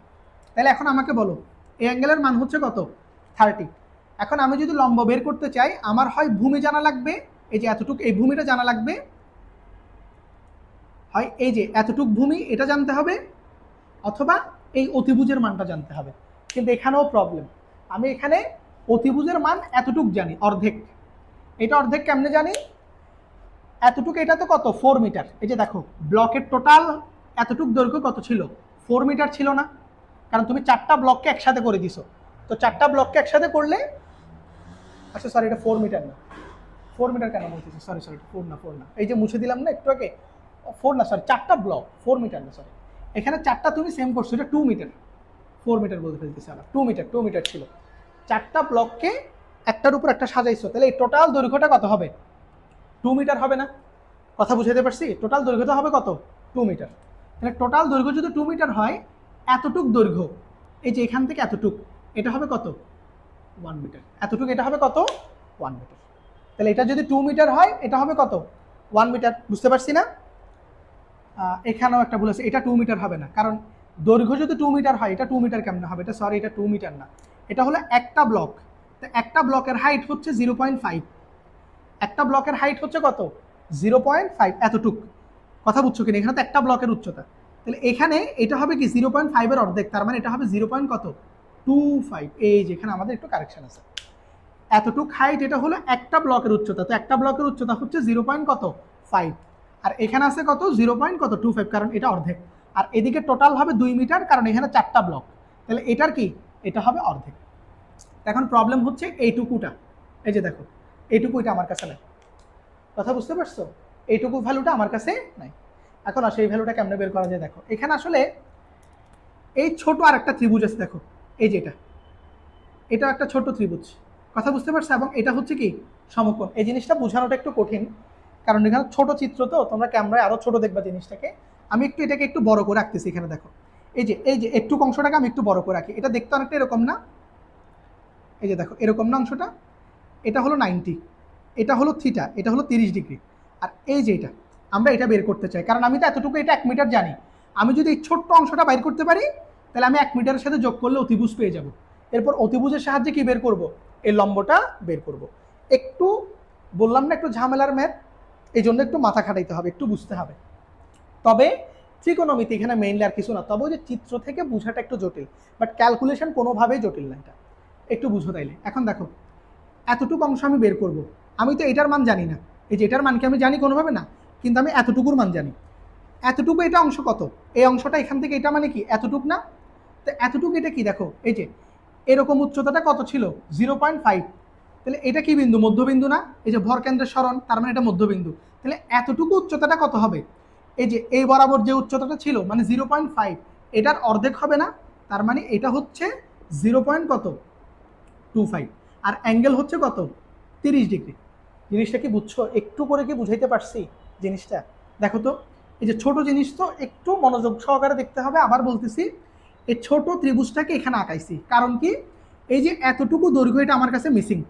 আমি যদি ছোট্ট এই দৈর্ঘ্যটা বের করতে পারি, আমি টোটালটা কি পেয়ে যাব? অতিভুজ পেয়ে যাব। দেন আমি লম্বটা বের করতে পারবো। তো ছোট ত্রিভুজটাকে যদি এখানে আঁকাই, এটা হচ্ছে কি এই যে এই মানটা, এটা আমরা বের করব, এটা আমরা বের করতে চাই। তো এই ভ্যালুটা কেমনে 0.25? কারণ এই যে এখানে যে লম্বা লম্বি অংশটা আছে, এই যে লম্ব, এটা এইটাই তো এই অংশটা, তাই না? তো এটা কি পুরাটা? এটা হচ্ছে অর্ধেক, এখান থেকে একটু। তো এই অর্ধেকের মান কত? 0.25। কেমনে বুঝছি? পুরাটার মান হচ্ছে 0.5, এই পুরাটার মান হচ্ছে কত?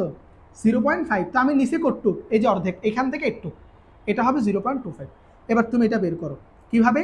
থিটার বিপরীতেরটা কি? লম্ব। থিটার বিপরীতেরটা লম্ব, এটা হচ্ছে ভূমি। তাহলে সূত্র কাটটা পড়বে tan 30 ইকুয়াল টু লম্ব বাই ভূমি। তাহলে লম্বটা আমি বের করব, লম্বটার মান মনে করে স্মল এল দিলাম, এই যে এটা। এটা মনে করো স্মল এল, এটা আমি বের করতে চাই। লম্ব বাই, সরি এটা তো ভূমি হবে, লম্ব হবে 0.25, লম্ব হবে কত, এই যে থিটার বিপরীতেরটা লম্ব এইটা, ডিভাইডেড বাই কত এল।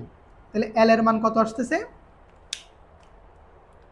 0.25 ডিভাইডেড বাই 10 30, 0.430, 0.430 মিটার। এই যে এল পেয়ে গেছি, কি পেয়ে গেছি এখন আমি, এলটা পেয়ে গেছি। বুঝতে পারছো, এল মানে হচ্ছে এই ছোট্ট দৈর্ঘ্যটা, কথা বুঝছো কিনা, এই ছোট দৈর্ঘ্যটা পেয়ে গেছি। আচ্ছা এখন এখানে আসলে অ্যালফাবেট ইউজ করলে ভালো হইতো, যেমন আমি একটু বসাই নাইলে আমরা ত্রিভুজটা বুঝাতে পারবো না। এটা মনে করো এ বি, এটা মনে করো সি, তাহলে এই যে আমার অ্যাসির দৈর্ঘ্য লাগবে। এখন অ্যাসি আমরা কীভাবে বের করবো দেখো, অ্যাসি হচ্ছে কি দুইটা অংশে বিভক্ত, এতটুকু এটা একটা অংশ, আবার এইখান থেকে এতটুকু এটা একটা অংশ, এই যে এইখান থেকে এইটা একটা, এখান থেকে এটা একটা। তাহলে এখন 1 মিটার এতটুকু, এটা তো 1 মিটারের সমান, এটার সাথে কি করব 0.430 এটা যোগ দিব, তাহলে 1.430 মিটার। এটা হচ্ছে কার মান, বড় ত্রিভুজ, এই যে এই ত্রিভুজটা, এই ত্রিভুজে অতিভুজের মান এটা। এখন তুমি যেহেতু অতিভুজ পেয়ে গেছো, এখন তুমি লম্ব বের করে ফেলতে পারবা। লম্ব কিভাবে বের করব, আবারও সেম সূত্র, tan 30। এবার লম্ব হচ্ছে কোনটা, এবি, যেটা আমরা বের করতে চাই মূলত, লম্ব বাই ভূমি। ভূমি হচ্ছে কোনটা, আচ্ছা সরি এখানে ট্যান কেন যাচ্ছি, আমার কাছে তো ভূমি নাই, ট্যান দিয়ে বের করতে লাভ, এখানে আমার কাছে আছে অতিভুজ। তাহলে অতিভুজ আর লম্ব, তাহলে সাইনের কাছে যাব, সাইন 30। অতিভুজ হচ্ছে কত, অতিভুজ হচ্ছে এটা এসি, আর লম্ব হচ্ছে কোনটা এবি, ঠিক আছে। সাইন থিটা লতি, লম্ব বাই অতিভুজ, হ্যাঁ হ্যাঁ লম্ব তো উপরে, লম্ব বাই অতিভুজ এই যেটা। তাহলে সাইন 30-র মান কত, হাফ। এবির মান কি করব আমরা, বের করব, লম্বের মান বের করতে চাই, আর এসির মান হচ্ছে কত 1.430। তাহলে এবার আসো মান বসাই দিই। তাহলে এবির মান হবে সাইন 30, এটার সাথে 1.430 এটা গুণ দিব, তাহলে 0.715, 0.715 এটা হবে কার মান, এবি এর মান। বলো বুঝতে পারছি বিষয়টা। সাইন 30-র সাথে কি করছি আমরা, এসিটাকে গুণ দিছি, লম্ব বাই অতিভুজ না, এটা হচ্ছে লম্ব ডিভাইডেড বাই কি অতিভুজ। এই যে আমরা কি পেয়ে গেছি এখন, এই ভ্যালুটা পেয়ে গেছি। তাহলে এই টোটাল এবি এর মান হচ্ছে কত 0.715। এই এত কিছু করছে মূলত কিসের জন্য, এইটুকু অংশটা বাইর করার জন্য, কারণ আমার কাছে এই ভ্যালুটা ছিল না। তো এই ভ্যালুটা বের করছি না, এখন এখান থেকে যে নিচের 0.25টা কি দিব, বিয়োগ দিব, তাইলে আমার কাছে কি যে ভর কেন্দ্রের সরণটা বের হয়ে যাবে। তাহলে আসো আমরা এবার এটা সম্পূর্ণ করি। ভর কেন্দ্রের সরণ, ভর কেন্দ্রের সরণ কত থেকে বাদ, এই টোটালটা থেকে এবি থেকে 0.25 বাদ যাবে, তাহলে 0.715, এটা থেকে 0. কত 25 বিয়োগ, তাহলে কত থাকবে, এটা থেকে 0.25 বিয়োগ 0.465, 0. কত 465 মিটার। এই যে ভর কেন্দ্রের সরণ পেয়ে গেছো, এবার তুমি সুন্দর মতো কৃতকাজ বের করতে পারবা। আশা করি এটা বুঝতে পারছি না, এটা উঠায় নাও সবাই, আমি মুছে দিচ্ছি কারণ আমি কৃতকাজটা বের করবো এরপরে। তাহলে এখন জাস্ট কৃতকাজের সূত্র বসাই দিবা, ডাব্লিউ ইকুয়াল টু কি mgh, W equal two mgh। তাহলে এম এর মান কত, টোটাল ব্লক হবে কত 250 কেজি ভরের 4টি ব্লক, তাহলে 4টি ব্লকের একসাথে ওজন হচ্ছে কত 1000 কেজি, ইন্টু 9.8 ইন্টু এইচ হবে কত 0.465, এই যে এটা। তাহলে কৃতকাজ বের করে ফেলি এবার আমরা, 1000 ইন্টু 9.8 ইন্টু 0.465, 0.465, হ্যাঁ 4557, 4557, এই যে দেখছো। তাহলে ব্লকটাকে 30 ডিগ্রি কোণে আনত রাখার জন্য আমাকে এতটুকু কি করতে হবে, কাজ করতে হবে। তাহলে দেখো কাজ বের করাটা ব্যাপার ছিল না, ঝামেলাটা লাগছে কোথায়, এই যে ভর কেন্দ্রের সরণটা বের করতে গিয়ে, কারণ ভর কেন্দ্রের সরণে এই ভ্যালুটা আমার কাছে ছিল না, এই ভ্যালুটা আমাকে ত্রিভুজ ধরে করতে হয়েছে, আবার ত্রিভুজেও এই সম্পূর্ণ মানটা নাই, এদিকে ভূমিও জানি না আমি, এই জন্য আমাকে আগে ছোট্ট এই অংশটা বের করতে হয়েছে, এই অংশের সাথে এই অংশটা যোগ দিয়ে আমরা অতিভুজটা বের করছি, অতিভুজের সহায়তায় লম্বটা বের করছি, এই লম্বই হচ্ছে আমার কি মূলটা। এই লম্ব থেকে যখন 0.25 বাদ দিছি, এই ভর কেন্দ্রের সরণটা বের হয়ে গেছে।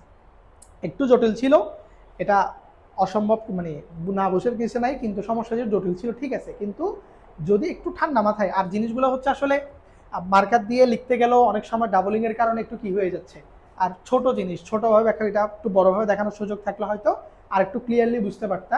তবে আশা করি বুঝছো কিনা একটু জানাবা, যে এখানে একটু এই যে এই বিষয়টাই ছোট্ট জায়গায় যে কাজটা করছিলাম, মূলত দুইটা ত্রিভুজ নিয়ে কাজ।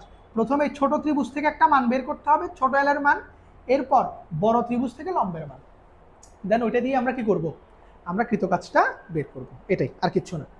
বুঝাইতে পারছি? এই ছিল আমাদের প্রথম সিকিউ। এবার 2 নম্বর সিকিউটা দেখো, এটা বোধ হয় তোমরা যদি প্রথমটা করে থাকো বুঝো, এটা করা লাগবে না, এটা ইজি। একই রকম কি বলছে, 50 সেন্টিমিটার বাহু বিশিষ্ট 5টা ঘনক, ওই যে সেম ব্লক ঘনক আকৃতির, এগুলা সেম 5টা ঘনককে পরস্পরের উপর বসিয়ে স্তম্ভ তৈরি করা হলো, সেম না? এখানে 4টা ব্লককে একটার উপর একটা বসায় স্তম্ভ তৈরি করছে, এখানে 5টা ঘনককে একটার উপর একটা তুলে কি করছে, স্তম্ভ তৈরি করছে। এবং আবার একই আকৃতির 5টি ঘনককে ভূমিতে পাশাপাশি যুক্ত করে ব্লকটিকে খাড়াভাবে কি করা হলো, স্থাপন করা হলো। এই ক্ষেত্রে কোন ক্ষেত্রে কৃতকাজটা বেশি? আসো করাই দিই আমি একটু, একটাই প্রশ্ন যেহেতু করাই দিই। প্রথম ক্ষেত্র কোনটা, একটার উপর একটা রেখে রেখে ব্লক তৈরি স্তম্ভ তৈরি করছে। তো ব্লক যদি একটার উপর একটা রেখে রেখে স্তম্ভ তৈরি করে, আমরা ডিরেক্টলি শিখছি না কৃতকাজ কেমনে বের করে।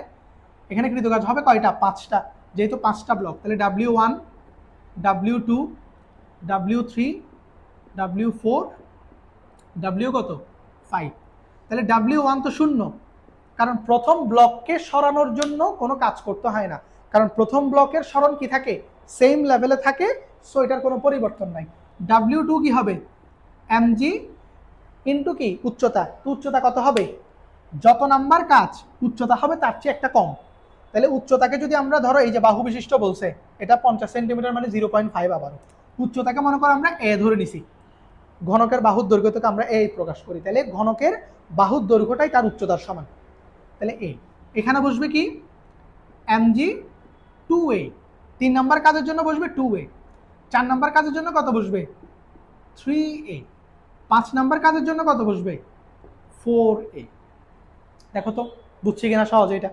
তাহলে এবার 0 বাদ, সবার থেকে কি mg এটা common now, mg a common নিলে কি থাকবে 1 যোগ 2 যোগ 3 যোগ 4, তাহলে mg বসাই দাও। এবার প্রত্যেকটা হচ্ছে কতটুকু ভর দেয় নাই এখানে, হাই ভর তো দেয় নাই, 50 সেন্টিমিটার বাহু বিশিষ্ট 5টা ঘনক বলছে। আচ্ছা ভর না থাকলে আমরা এমটাকে রেখে দিই, যেহেতু ভর নাই জোর করে তার বসানো লাগবে না, রেখে দিই আমরা। ইন্টু জি 9.8, এর মান কত 0.5, ইন্টু এখানে কত 4 3 7 9 10 10, তাহলে কত আসবে 10, এটা হয়ে যাবে 5, এটার সাথে মিলে 5 হয়ে যাবে, 9.8 ইন্টু 5 49 এম, এটা হবে আমার কৃতকাজের পরিমাণ। এম এর মান যেহেতু আমরা উদ্দীপকে পাচ্ছি না, উদ্দীপকে তো দেয় নাই না কোথাও, দেয় নাই তো, তাইলে এমটাকে রেখে দিছি আমরা, এম দেওয়া থাকলে এমটাকে এখানে গুণ করে দিব, ব্যাস আর কিছু না। অর্থাৎ যদি ব্লকগুলোকে একটার উপর একটা আমরা সাজিয়ে একটা স্তম্ভ তৈরি করি, তাহলে কৃতকাজ হবে এইটা, এবং প্রথম ক্ষেত্রে কৃতকাজের মান হচ্ছে 49 এম, এইটার মতো একদম সেম। এটাতে W4 পর্যন্ত আসবে, কারণ 4টা ব্লক। তোমরা চাইলে 1 নাম্বারটাকে এইভাবে করে ফেলতে পারবে, আমি কিন্তু প্রথমটা ভেঙে ভেঙে দেখাইছিলাম, W1 একবার বের করে দেখাইছি, W2 একবার, ওটা বেসিকটা আরেকবার আলোচনা করার জন্য আমি ভেঙে করাইছি, কিন্তু এখানে আমি ডিরেক্ট করে দিছি। তুমি চাইলে এটা ডিরেক্ট করতে পারবা, এটা মূলত ওই যেটা বেসিক ওগুলাকে একসাথে করে দেওয়া হয়েছে জাস্ট। তুমি শুধু একটু মনে রাখবা, একটার উপর একটা ব্লক দিয়ে যদি স্তম্ভ তৈরি করা হয় কৃতকাজের ক্ষেত্রে, যতটা ব্লক ততবার কৃতকাজ হবে। প্রথম কৃতকাজটা 0, পরের কৃতকাজগুলোতে উচ্চতাটা এক এক করে কমবে, মানে কাজ যত নাম্বার উচ্চতা তার চেয়ে 1 কম থাকবে। 2 নাম্বার কাজ এ হচ্ছে কয়টা, একটা। 3 নাম্বার কাজ এ হচ্ছে কয়টা, 2টা, মানে উচ্চতা 2 বার।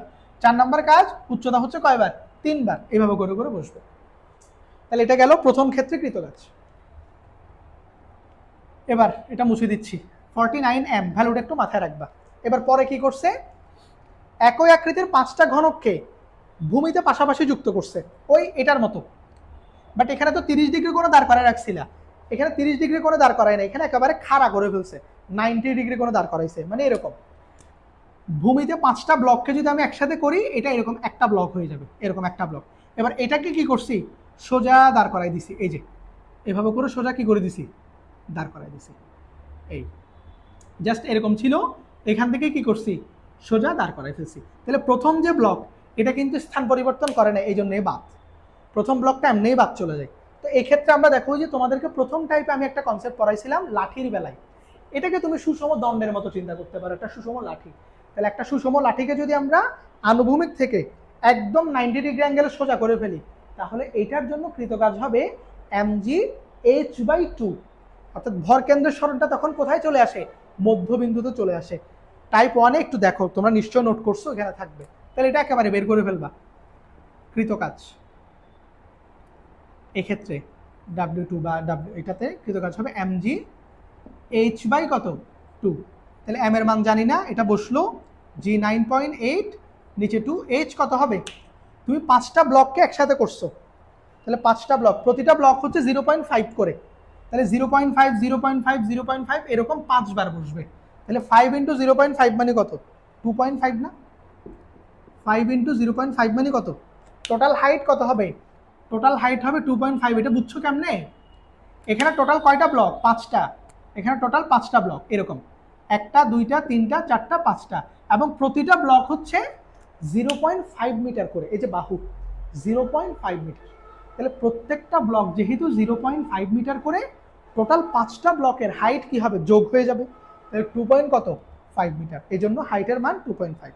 আর যদি আনুভূমিক থেকে সোজা করে দেয়, একেবারে খাড়া করে দাঁড় করায়, তাহলে এটা হচ্ছে কি, ভরকেন্দ্রের সরণ হয় তখন h/2 পরিমাণ, এই জন্য আমরা ডিরেক্ট h/2 লিখে দিছি। তাহলে আসো এটার ভ্যালু বাইর করি, 2.5 × 9.8 ডিভাইডেড বাই 2, 12.25 m। তাহলে দেখো এক্ষেত্রে কৃতকাজের মান কম, প্রথম ক্ষেত্রে কৃতকাজ ছিল 49 × m, বাট এখানে 12.25 × m। তাহলে m তো কমন, m এখানে যা ওইখানেও কি তাই থাকবে, কিন্তু 12.25 এখানে, আর ওইখানে হচ্ছে কত, 49। তাইলে একটার উপর একটা রাখতে যে পরিমাণ কাজ করতে হবে, এরকম সবগুলোকে একসাথে করে দাঁড় করাই দিতে তার চেয়ে অনেক কম কাজ করতে হবে। তাহলে এক্ষেত্রে কৃতকাজ বেশি কোনটাতে হবে, প্রথম ক্ষেত্রে হবে, দ্বিতীয় ক্ষেত্রে কৃতকাজ বেশি হবে। বুঝতে পারছি? তাহলে আমরা মূলত 2টা ম্যাথ করছি এখন, 2টা ম্যাথ বলতে মূলত 3টা ম্যাথ ছিল, যার মধ্যে একটা ম্যাথ একটু বেশি ক্রিটিক্যাল বলবো না, ম্যাথের কনসেপ্ট সোজা, কিন্তু প্রবলেম হচ্ছে ওই যে অ্যাঙ্গেল দেওয়ার কারণে আমাদেরকে হাইটগুলো দেওয়া ছিল না। দেখো এগুলোতে কোনো হাইটের ঝামেলা নাই, একটু কমন সেন্স খাটালে হাইট বের করা যায়, যদি ব্লকের উপর ব্লক দিয়ে দেয় বা সোজা করে দেয়, কিন্তু যদি মাঝখানে একটা অ্যাঙ্গেল দিয়ে দেয়, তখন এই ঝামেলাটা লেগে যায়, তখন আমাদেরকে উচ্চতাগুলো আলাদা করে কি করতে হয়, বের করতে হয়। তাহলে আপাতত যদি ভালো করে একটু মনোযোগ দাও, নিশ্চয়ই এটা আমরা বুঝতে পারছি, তাই না? তাহলে এই লেকচারটা মোটামুটি লেন্দি হয়েছে, আমি চাইছিলাম আর একটু শর্ট করতে, কিন্তু আসলে প্রতিটা জিনিস যদি একটু ধরে ধরে পড়াইতে যায় একটু সময় বেশি লেগে যায়। তার চেয়ে বড় বিষয় হচ্ছে হোয়াইট বোর্ডে লেখা একটু কি, মানে লিখে জিনিসগুলো এক্সপ্লেইন করা, এটা একটু টাফ, সময় বেশি লেগে যায় তুলনামূলক। তো এই জন্য হয়তো একটু লম্বা হয়ে গেছে, তবে ধৈর্য নিয়ে একটু দেখার অনুরোধ থাকবে। যদি কঠিন মনে হয় কোনো কারণে, একটু সময় নিয়ে ভাগ করে করে দেখবা, একত্রে না দেখে দরকার একটু কি দেখবা, ভাগ করে দেখবা। প্রথমে বেসিক কনসেপ্টগুলা একবার ভালো করে দেখে তুমি একবার নোট করবা, রিভিশন করবা, দেন ম্যাথমেটিক্যাল পার্টটুকুন সলভ করবা। কথা বুঝাতে পারছি কিনা? তো আমাদের এই টপিকটা একাডেমিকের জন্য বারবার বলতেছি খুব বেশি প্রয়োজনীয় নয়, তো যাদের তাড়াহুড়া আছে তারা এটাকে স্কিপ করতে পারে একাডেমিকে, বাট অ্যাডমিশনে এইখান থেকে কোয়েশ্চেন করে, ইভেন ইঞ্জিনিয়ারিংয়ে বেশি করে, কারণ এটা কনফিউজিং একটা টপিক, তোমাকে কনফিউজ করতে পারবে অনেকভাবে এখানে। কথা বুঝতে পারছো কিনা? এই জন্য এগুলো ইঞ্জিনিয়ারিংয়ে বেশি থাকে। তো এই জন্য মনে রাখবে, আপাতত যতটুকু করাইছি অতটুকু করলে তোমার একাডেমিকে এবং ইভেন অ্যাডমিশনও কাভার হয়ে যাবে। তবে অ্যাডমিশন আর একটু ডিটেলে পড়তে হবে, অ্যাডমিশন আরও 2-1টা টাইপ তোমার অ্যাড হবে, যেগুলো একটু ইন ডিটেল তোমার করা লাগবে, বাট এগুলোও আছে। তাহলে যতটুকু করাইছি একটু ধৈর্য নিয়ে ভালো করে মনোযোগ দিয়ে পড়বা, প্রবলেম হলে সেটা আমাদেরকে জানাবা, কমেন্টে লিখবা কতটুকু তোমরা বুঝছো। ইনশাল্লাহ যদি একটু চেষ্টা করো আশা করি পারবা। আজকের ক্লাসটা তাহলে এই পর্যন্তই থাকবে, ভালো থাকবে সবাই, আসসালামু আলাইকুম।